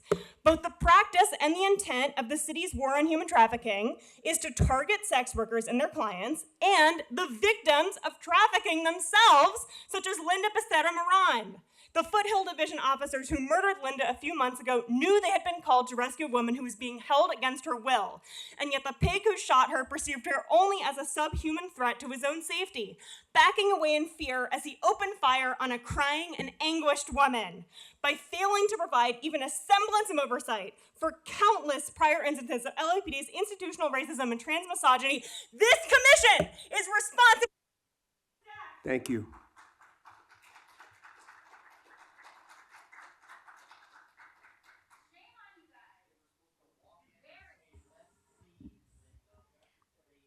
Mr. President, that's 45 minutes. Thank you. We'll go ahead and take one more Zoom speaker. Okay. Sandra McLean.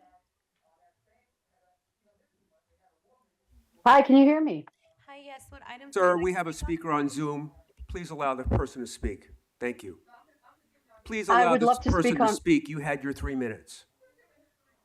I would love to speak on all items, please. In the white sweatshirt, this is your first and last warning. You're welcome. Okay, 3 minutes. Thank you.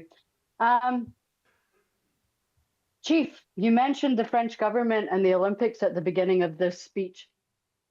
Did you know that in France, Scientology is considered a harmful cult, and that the French government issued a warning against recruitment outside of the Olympic Stadium during the French Olympic Games in Paris? Last week, you had Lara Anderson. Thank you for coming back, Lara. Another child victim of the Scientology abuses come to you asking for help to bring Scientology to account and cut your ties. They have been safe pointed. For years, LAPD has been in the pockets of them from the 60s. It's documented. I have sent you a letter and a video proof of a child who ran away to strangers' houses in the neighborhood of the Blue Building, begging for them not to call LAPD because LAPD has their own division that works directly with Scientology.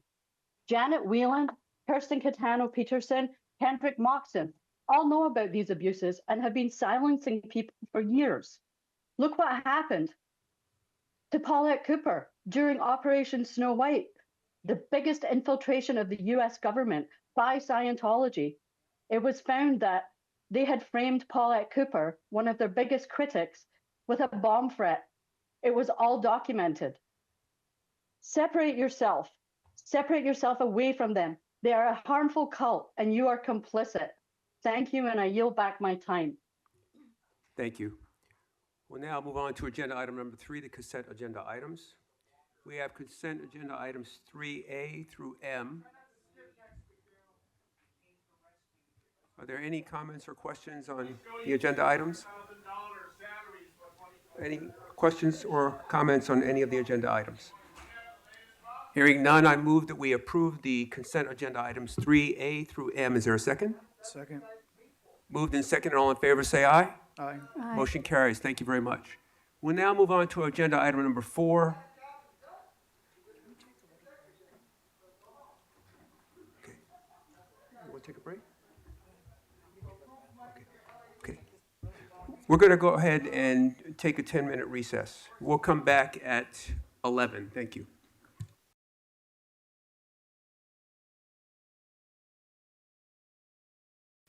Number 4, our regular agenda items. We have department's report relative to the Immigration Enforcement Task Force reporting requirements in department operations. And I believe I have Commander Hurtado. Sir. Morning, sir. Good morning. Good morning, Mr. President Southers, Vice President Shields, Honorable Commissioners, Chief McDonald, Mr. Berrigan, Mr. De La Guerra, Mr. Sibley.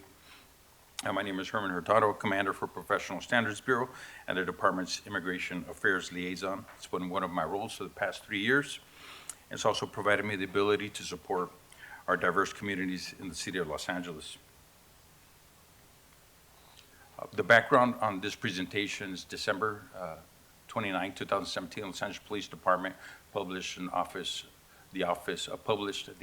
of Chief Notice, Immigration Enforcement Procedures. This notice reinforces the department's procedures to comply with California Values Act, or Senate Bill 54, which was effective January 1st of 2028. Over the years, the department's continued to work with the members of all our communities, and as always, the department understands the importance and the commitment to crime reduction while maintaining a high level of transparency, trust, while continuing to police in a constitutional manner. The purpose of this report is to ensure the Police Commission that the Los Angeles Police Department prohibits initiating police action to discover civil immigration status and does not enforce civil immigration laws. The Los Angeles Police Department remains steadfast on our commitment to all our residents, regardless of background, place of birth, or documentation status. We will consistently remind our residents through community meetings, encounters, social media, that Los Angeles Police Department does not participate in civil immigration enforcement. All our efforts are made to ensure that department personnel do not go beyond our existing legal authorities and strictly comply with the constitutional policing for the purposes of making the city of Los Angeles safe for all. It has been Los Angeles Police Department's policy since 1979 and now through the leadership of Chief McDonald that all LAPD continues to focus and remain steady on education, outreach, discussions, and more proactive responses to our immigrant communities, advocates, and community leaders. LAPD's top priority is public safety, building trust, and demonstration of the department's transparency and outreach to all of our communities. We focus on ensuring that victims and witnesses are not afraid to contact the police due to their documentation status.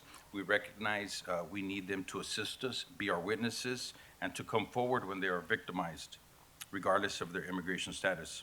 Our focus will always be to maximize public safety and transparency for all our communities. The department will maintain consistent with our principles and missions. We continue to protect and will continue to collaborate with our partners regardless of the person's protected class. The California Values Act also places restrictions on participation of local law enforcement agencies and federal immigration authorities. Most of these restrictions are consistent with the longstanding policies and practices which promote community partnership and enhance public safety. LAPD has consistently strived the same California Values Act since prior to 2018. LAPD has set these fundamentals of civil rights since 1979. In 2024, LAPD has had 27 task forces, which was the same as 2023, with the ATF, FBI, U.S. Marshals, Secret Service, and HSI. We've had 230 ICE detainer requests, which 0 were honored. We've had 0 non-task force joint operations, and we had 1 ICE transfer, which was a federal warrant. I want to reassure that our communities that we remain fully compliant with the Special Order of Chief of Police Notice, Immigration Enforcement Procedures, and the State of California Values Act, also known as SB 54. I want to be clear that LAPD does not enforce civil immigration status or civil immigration laws.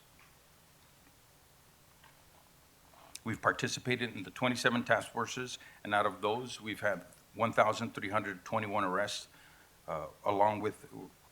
together with our federal partners. But the primary purposes of these joint law enforcement task forces were not immigration enforcement. Any investigative duties are strictly related to the violation of state or federal laws and are unrelated to immigration. Our goal for law enforcement agency is to collaborate and help eliminate crimes impacting our vulnerable communities in the city of Los Angeles. The department's efforts to address violent crime, gang crime, weapons violations, trafficking, gun trafficking, human trafficking, and counterterrorism efforts only. We've had our operations with HSI, ATF, FBI, Secret Service, and U.S. Marshals, and we will continue to have a professional relation, but never for immigration. We report that we have had no immigration enforcement arrests, and the department will continue to make numerous arrests for serious and violent crimes that impact the public safety of the city of Los Angeles. In summary, our efforts is collected from the Office of Operation, Counterterrorism Special Operations Bureau, Detective Bureau, and LAPD has had a total of 1,321 multi-agency arrests. These 1,321 arrests were for violent crimes, which victimized Angelenos within our city. These were homicides, attempt murders, rapes, assaults with deadly weapons, possession of deadly firearms, dealing firearms, manufacturing firearms, assaulting firefighters and police officers, burglary, money laundering, sex crimes, human trafficking, kidnapping, and other predatory crimes that have impacted our city, but 0 for immigration. LAPD has only had 1 arrest, and that's Section 8, under Section 8, 1325, and that was a federal warrant signed by a judge. Our efforts remain consistent, supporting our immigrant communities equal as other communities. We take responsibility to ensure and to make sure that every effort in addressing our challenges in the city that we face in the city of people who commit predatory crimes against our citizens. We will continue to work with group advocates with issues that affect the trust, especially from our undocumented residents. As part of working groups that we've had in the past, I'd like to share some progressive strides that LAPD has accomplished in the past few years. LAPD has updated our policies to reflect current concerns. In September of 2021, Special Order amended the field interview cards where we removed the person's place of birth or social security number, and this was done directly from one of our working groups' suggestions. In April of 22, Special Order number 6 amended law enforcement agencies to endorse U visas and T visas. I proudly say that in 2024, we had 2,866 U visa applications and no T visas. Out of those 2,866 applications, 2,400 were certified and 400 were denied. The department has added LAPD online sections for Get Service, providing public information for undocumented residents, as well as LAPD online websites. The new frequently asked questions that we've updated in 2025 and 2022, and also includes them in Spanish. And right now we're trying to work on a multitude of languages, not just English and Spanish. And lastly, our department does not track or give any information to any immigration authorities related to our immigration status. immigration status.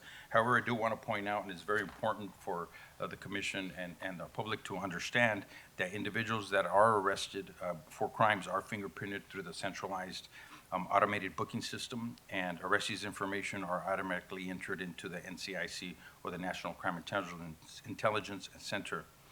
This national system is accessible to local, state, and federal law enforcement agencies. This entry is not based on civil status, but only for the commission of crimes that are committed in the city.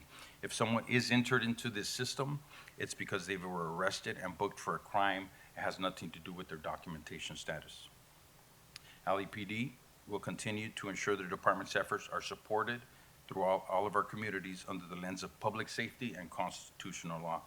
I wanted to thank you, commissioners, for your time, and I'm available for any questions, recommendations, or comments that you may have for us. Well, thank you, Commander. I have a couple of questions. First, I want to ask, as you've outlined each task force in the report, there's a section for total number of law enforcement agencies involved. In each of those sections is every law enforcement agency that's involved in that task force identified? Yes. Okay. Would you do me a favor and explain what HSI is and what they do? Okay. So HSI is the their principal investigations under the arms of ICE. So HSI is maybe like a bureau within ICE. They do the criminal investigations that involve both domestic and international crimes, or transnational crimes, and also cyber crimes. So it's an arm under HSI. HSI is under ICE, and ICE is under DHS. Under DHS, you have Customs, CBP, you have FEMA, ICE, you have TSA, Secret Service, and the CISA. So HSI could include ICE? Correct. It's an umbrella under ICE. It's an umbrella under ICE. So if we say HSI, it's a specific investigative group of ICE. Okay, thank you. From my understanding. On one of the last pages, we have,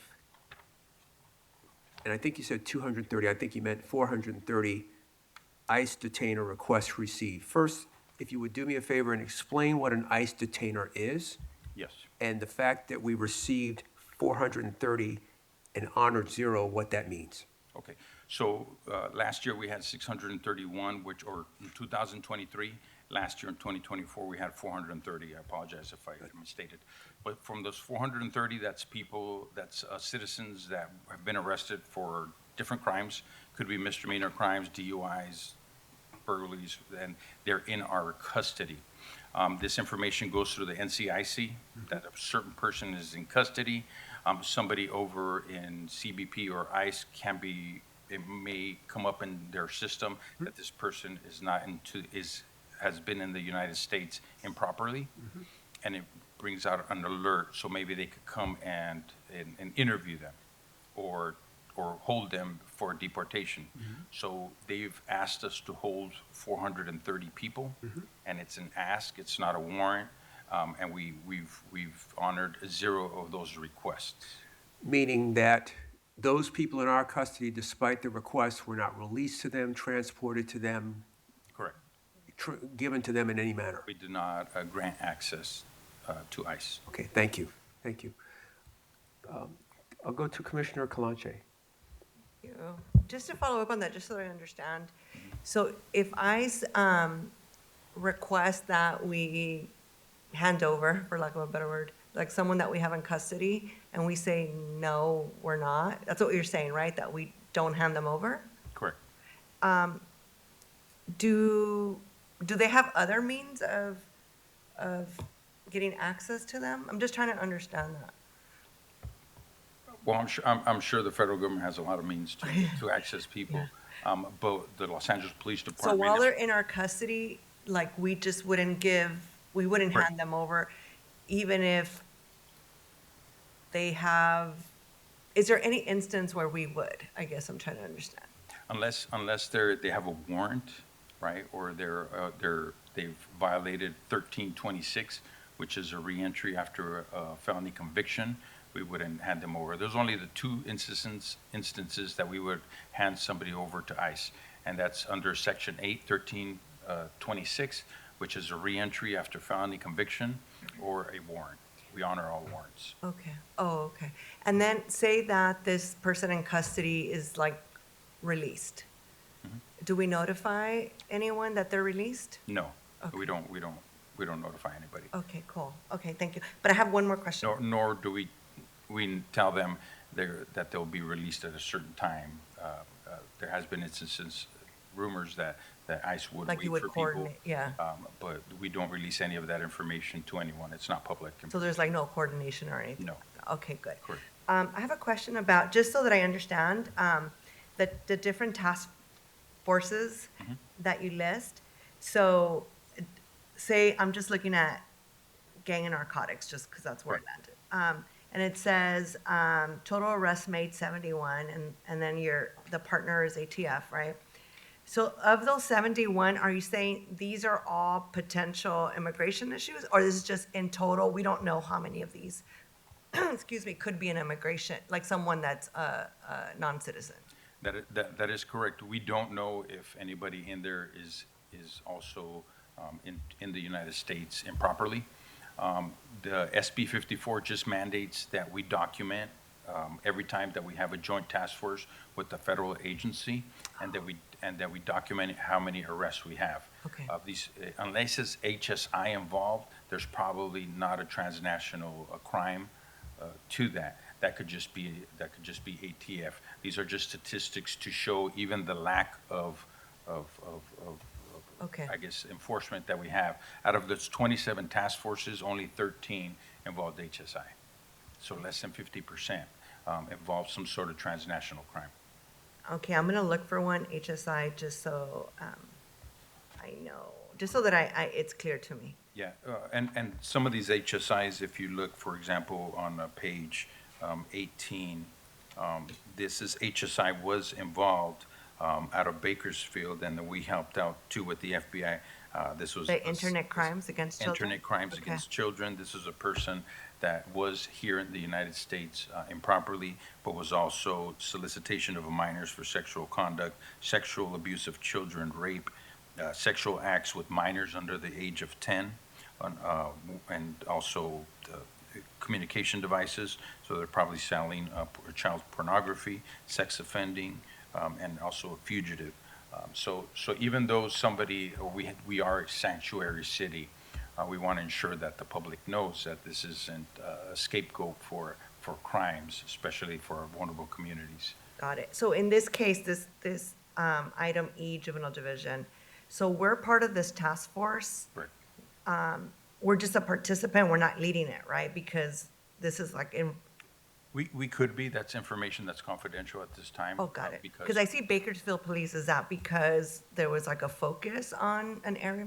I'll give an example that's not specific to this, is that this person may be transporting human beings for the purposes of sexual exploitation to several cities. Oh, got it. One, probably Bakersfield, obviously Los Angeles. It could be other cities also that are involved, and that's why we have an involvement in that. Okay. So in this case, if these, just for my understanding, if these 36 arrests were made, then potentially HSI, without our information, could take action if someone's undocumented? Correct. So if any of these people, that the sex offenders or the people who are abusing children, raping, sex acts with minors, they are here in the United States improperly, then they probably would take action. And it had nothing to do with But it has us? nothing to do with us seeking somebody's civil immigration status. This was a crime of possible citizens, Got it. vulnerable communities. Got it. So it has nothing to do with us giving information because HSI is part of this task force and they have access to that information on their own? Correct. And some of these task forces are put together just for the lack of resources. Yeah, yeah. I mean, this is like a huge, like, issue, right? Like, you want as many law enforcement involved. Correct. But they can get that information on their own. They don't need LAPD to give them that information. Okay. All right, cool. Okay, so this helps. Thank you so much.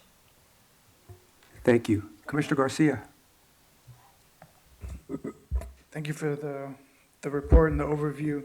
I had a question regarding how are we, or how's the department as a whole getting the information out to folks? I know there's always the fear and anxiety that that there may be partnerships with ICE for the purpose of detaining folks around their immigration status. And so we see here the report, the facts, the information that is not the case. How are we best getting information out to the citizens of the city? And are we in collaboration or in coalitions? And are we working with nonprofits to also help get that information out? No, absolutely. We work with a lot of nonprofit organizations as well as our divisions are holding Citizen Police Academy, and some of them in Spanish. I've asked some of the divisions that do have citizen academies in Spanish if I can have an hour block so I can explain LAPD's stance on the immigration.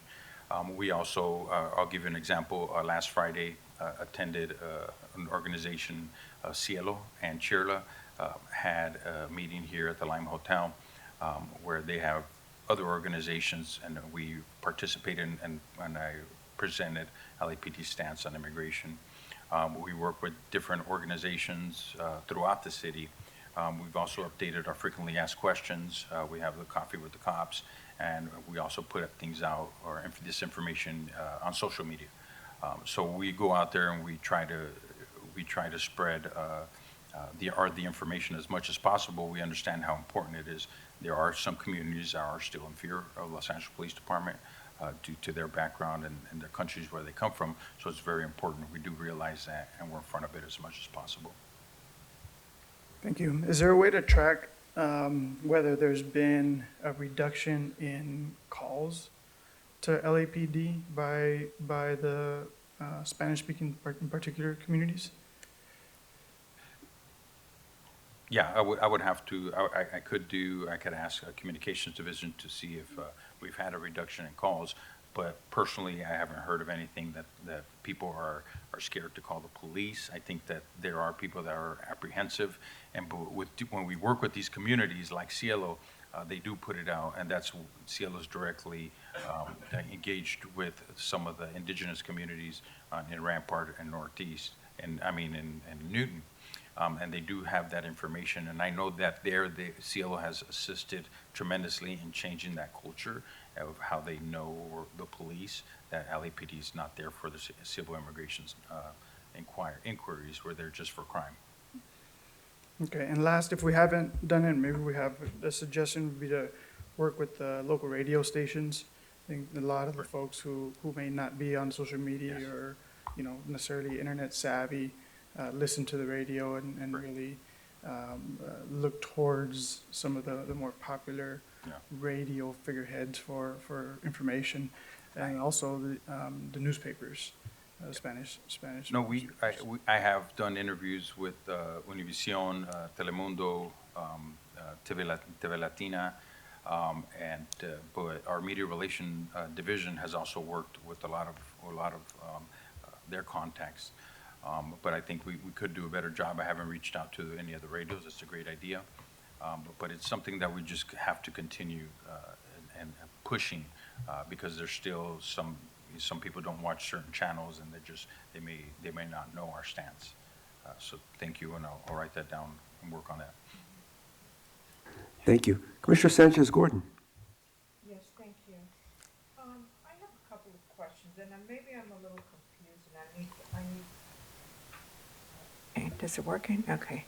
I have a couple of questions, and I may just need a little clarification. On page 2 of the report, it talks about the purpose or the what each task force the report should include. The purpose, it's those 4 bullet points. It doesn't state in one of those like the 5th bullet point doesn't state location. Okay, I think the 4 bullet points are very important, but it doesn't say location. So my question is towards that location. When you look at page 3, under reporting And then it goes into operations, 1A, 1A sub 1, Operation South Bureau, and then you go into West Bureau on page 5, Valley Bureau on page 7, and so on. Is that the location Well, that's, where all of this report, information for the report is generated? I mean, on the issue of location? correct. Well, we don't want to, that's the bureau of where this task force took place. We don't want to put the exact location in case there's further crimes that we need to investigate or there's going to be follow-up. To put specific addresses, it would probably jeopardize officer safety. It would also jeopardize the integrity of the investigation. So Okay. what we do is just generalize that. If the commission would like specific addresses, we can possibly. All right, Oh, okay. That's just the bureaus where it happens. Pardon me? It's just the bureaus where it happens. Yes, okay, on the Bureau. All right. My other question is, for example, on, let's say,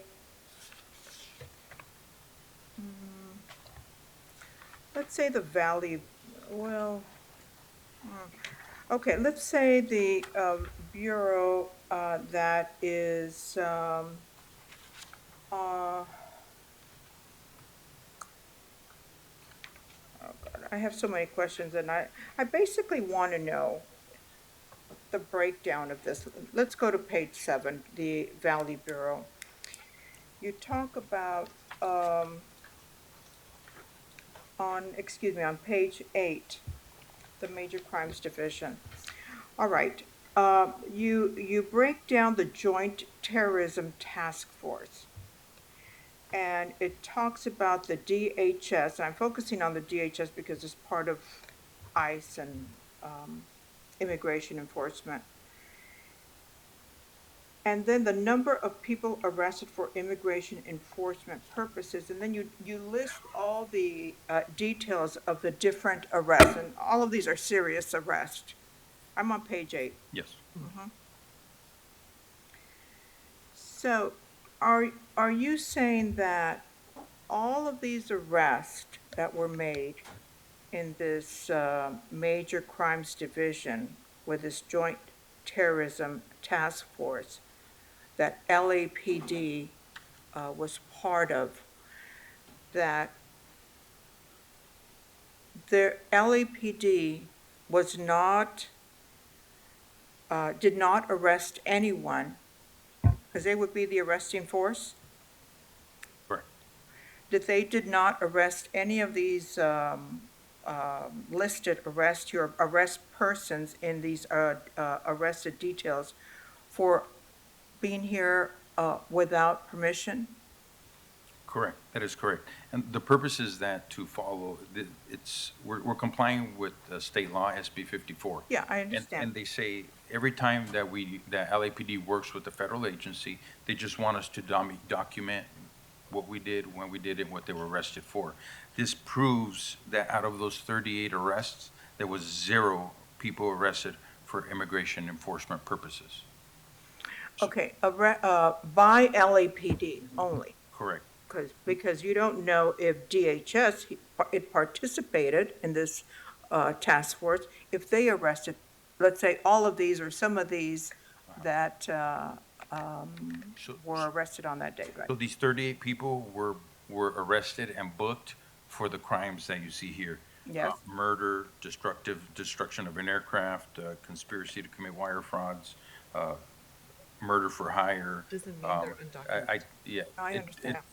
We're not arresting these individuals for their immigration status. These are the booking approvals, and they were signed for, and this is what they went to jail and in court for. What happens after the court, or maybe they put an ad charge once they're in the criminal justice system, that wouldn't be LAPD's role. nor do we take participation in that. Okay. So LAPD assist with the arrest under the task force, right? But their role in this task force and the arrest is limited to the crime, Correct, not the status of the person. correct. And there's no cooperation between LAPD and all these other members of the task force. DHS, all this DEA, FBI, let's say the LA strike force on page 9. Arrest, or let's go back to the 38. FBI, CBP, no cooperation as far as in determining the status of these people that were arrested.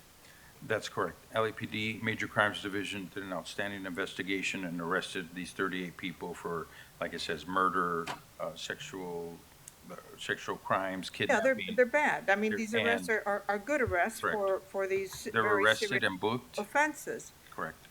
Okay. My next question is, when you go out, and I know, Commander Jurado, that you are very active in the community, speaking to different advocacy groups, to churches, different religious organizations, and I applaud you for that, because that is a lot of work and it's a lot of area to cover. And when you tell them about LAPD's very narrow involvement, I don't even want to use the word participation, because that sounds like you're in cahoots with everybody else, okay, in this arrest. When you tell them about LAPD's limited involvement in whatever is going out there in the community where you are present, what do they believe you? I mean, are they accepting that representation? What is their reaction? Well, Commissioner, like every person I think is different. Some people, I have had people that say they don't believe me. I think we have people in the audience here that say that we're lying. But for the most part, when I do go out, or when other officers go out and they explain LAPD's policy, people do feel, I have a sense of relief. We explain exactly what our policy is. I talk to them about how we report this to the police commission, of our participation in immigration, and really how important it is that we need people to come forward when they're victims of crimes. And I think seeing that the police, I don't think anybody in the city of Los Angeles is going to say they were arrested by the police for immigration. It's never happened. So I think there is a sense of truth and understanding of our policy and how we portray ourselves within this administration, and the different rules that we have. But I can't say that everybody believes us, but we do try our best. And to put all this information out, we've changed our frequently asked questions, and we're just very transparent with all our policies and the results of our policies, if you could see here. And you mentioned Cielo, and I'm very aware of Cielo, and I know that it is a Oaxacan advocacy group, and they have a lot of people from Oaxaca who speak several indigenous languages. 6 different indigenous Right. languages. And I know the person that runs that, and she is a really strong advocate. Correct. Are they welcoming to you when you arrive, when you give your presentation? Is that group a welcoming agent or group of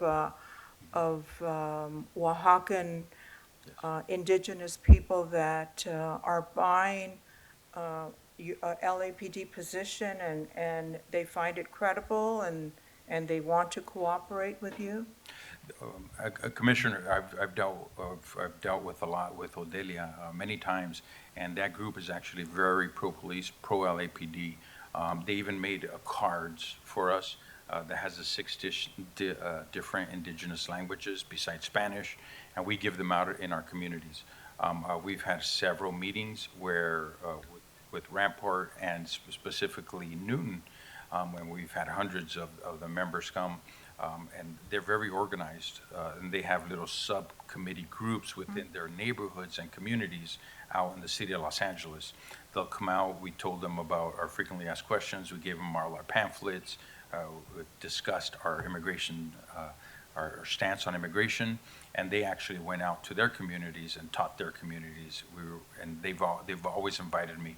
I was there with them last Friday, on May 2nd, where they had all the leaders of Cielo there, and we spoke. I gave one of the opening remarks, and we discussed LAPD's policy on immigration.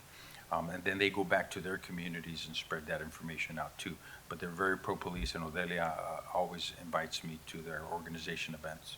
I'm very happy to hear that because of part of the Mexican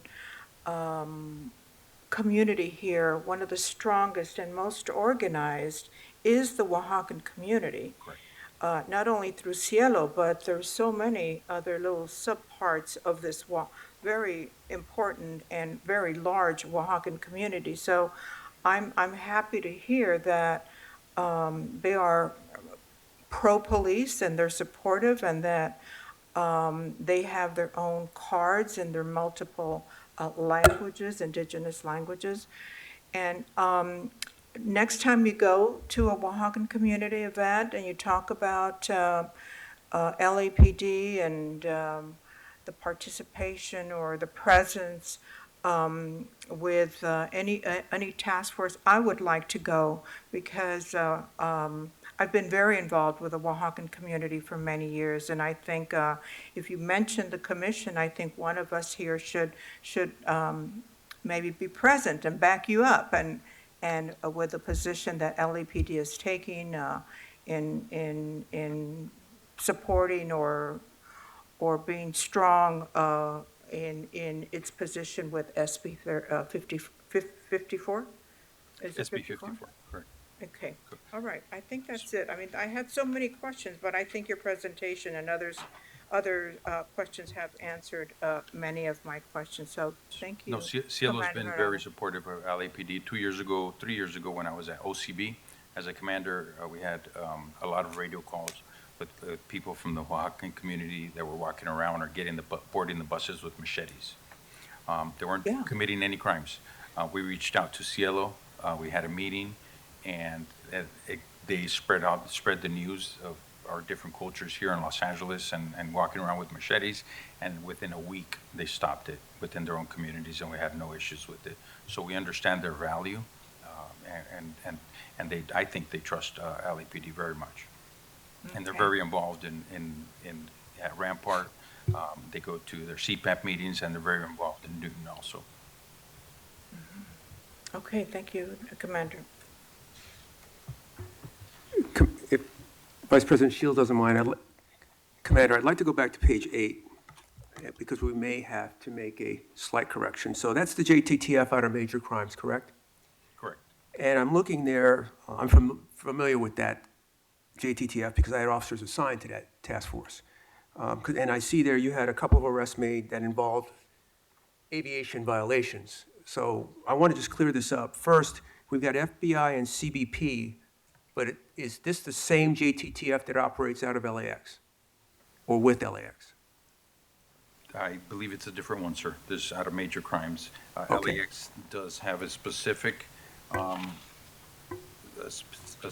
task force, and I think we've. This is a different one? Of the other pages, but I believe it's a different one. If you look on page 5, that specifically says it's the LAX Field Services Division, or FSD.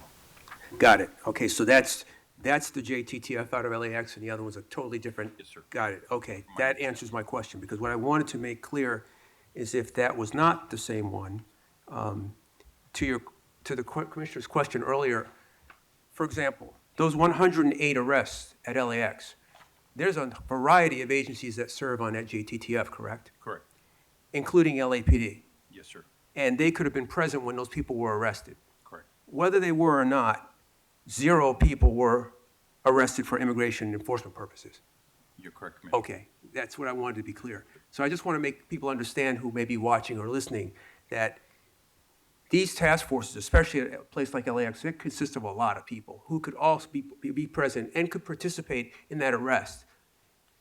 But what it does mean, at the end of 108, no one was arrested for immigration enforcement purposes out of that task force. That is correct. Okay, thank you. Vice President Shields. Chief, I'm sorry. If I could, Brandon, could you mention the videos we're doing with the consulates as well?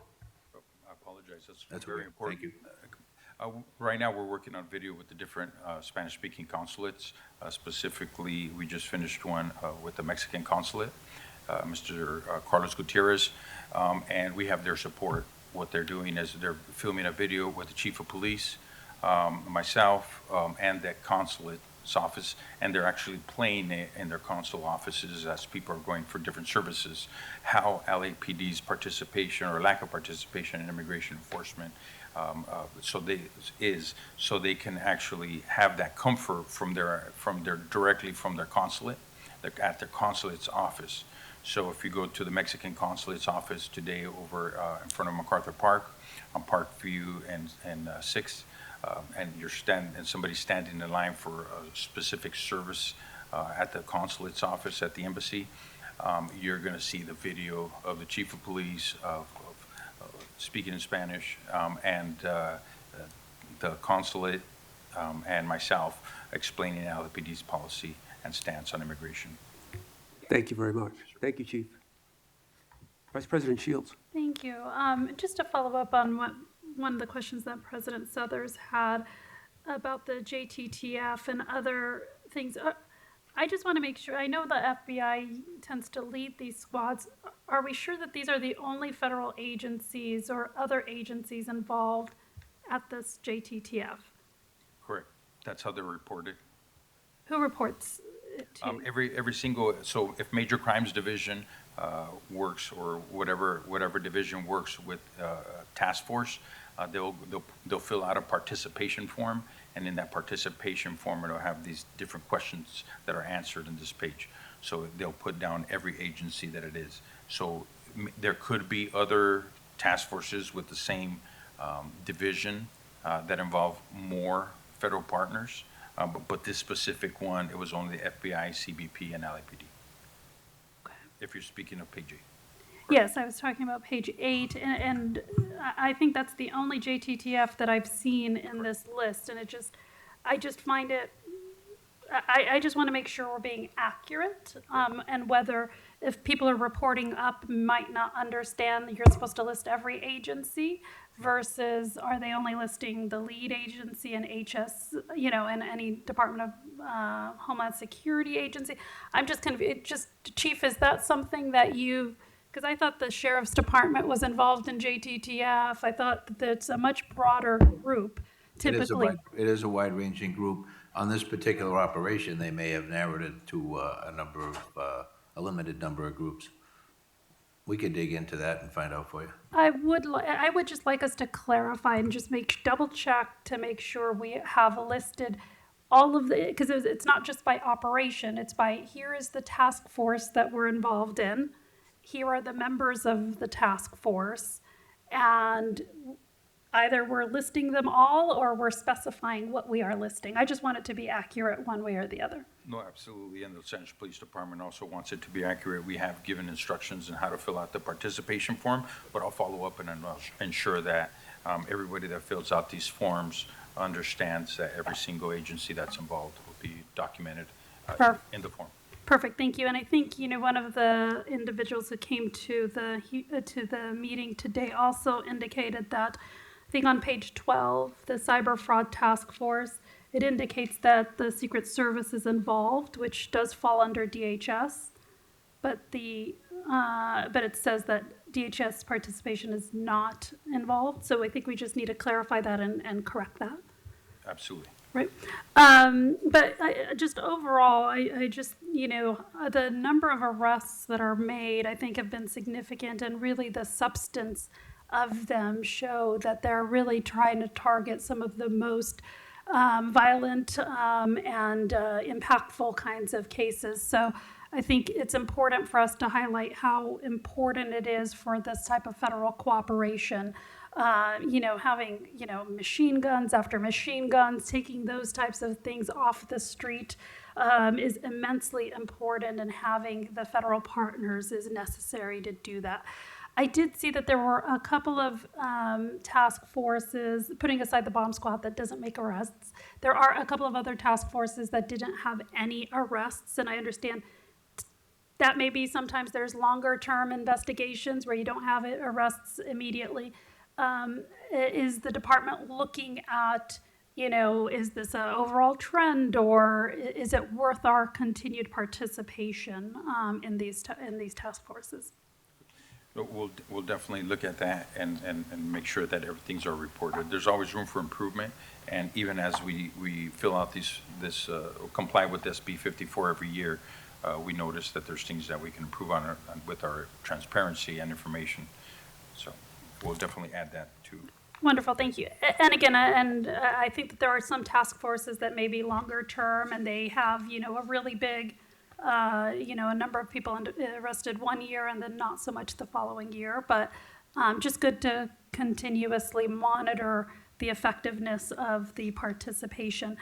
And wanted to go to just I think my last set of questions relates to page 20 with regards to some of the ICE requests and transfers and things like that. And you mentioned that there were 430 ICE detainer requests that were received, and it is unlawful for the department to honor these requests under state law. Is that correct? Is it unlawful to honor? Does the state law, the California Values Act? Yes, SB 54 clearly has made it law that we do not honor these requests. They're not warrants, and they're not crimes that we enforce. And so that's a matter of California state law operation, not just the department's own policy or anything like that. No, everything, all our policies are based on SB 54, which is California state law. Wonderful. And if these individuals had committed crimes, the ICE can go and get a criminal warrant. Correct. And that is something that the department would honor. Correct. As we did in November, we did honor a 1325 criminal warrant. Wonderful. Thank you. I think those are all the questions that I had. Thank you.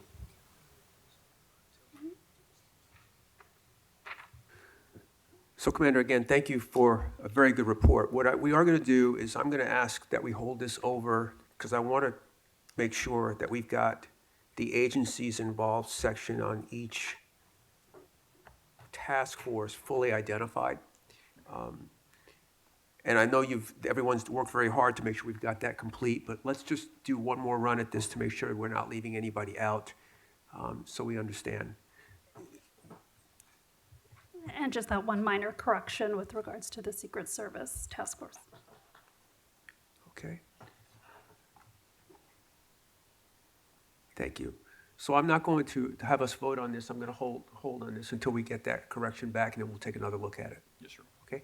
I do Thank you, want to say Commander. I do appreciate this information. Yeah, absolutely. And thank you for your community outreach. That's very important. I'm glad to hear you're working with all the consulates. Thank you, sir. Really appreciate it. And with that, the commission will now recess into closed session. Thank you very much.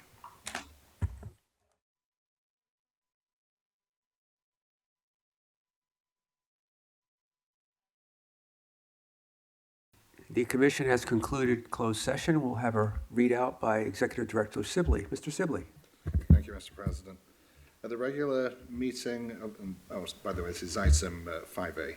At the regular meeting of the Board of Police Commissioners on May 6, 2025, during the closed session, the board made the following findings by a 5-0 vote for officer-involved shooting, case number 030-24. For tactics, tactical debrief, 1 police officer 2, and administrative disapproval, 1 police officer 3 and 1 police officer 2. For drawing and exhibition of a firearm, in policy, no further action, 1 police officer 3 and 2 police officers 2.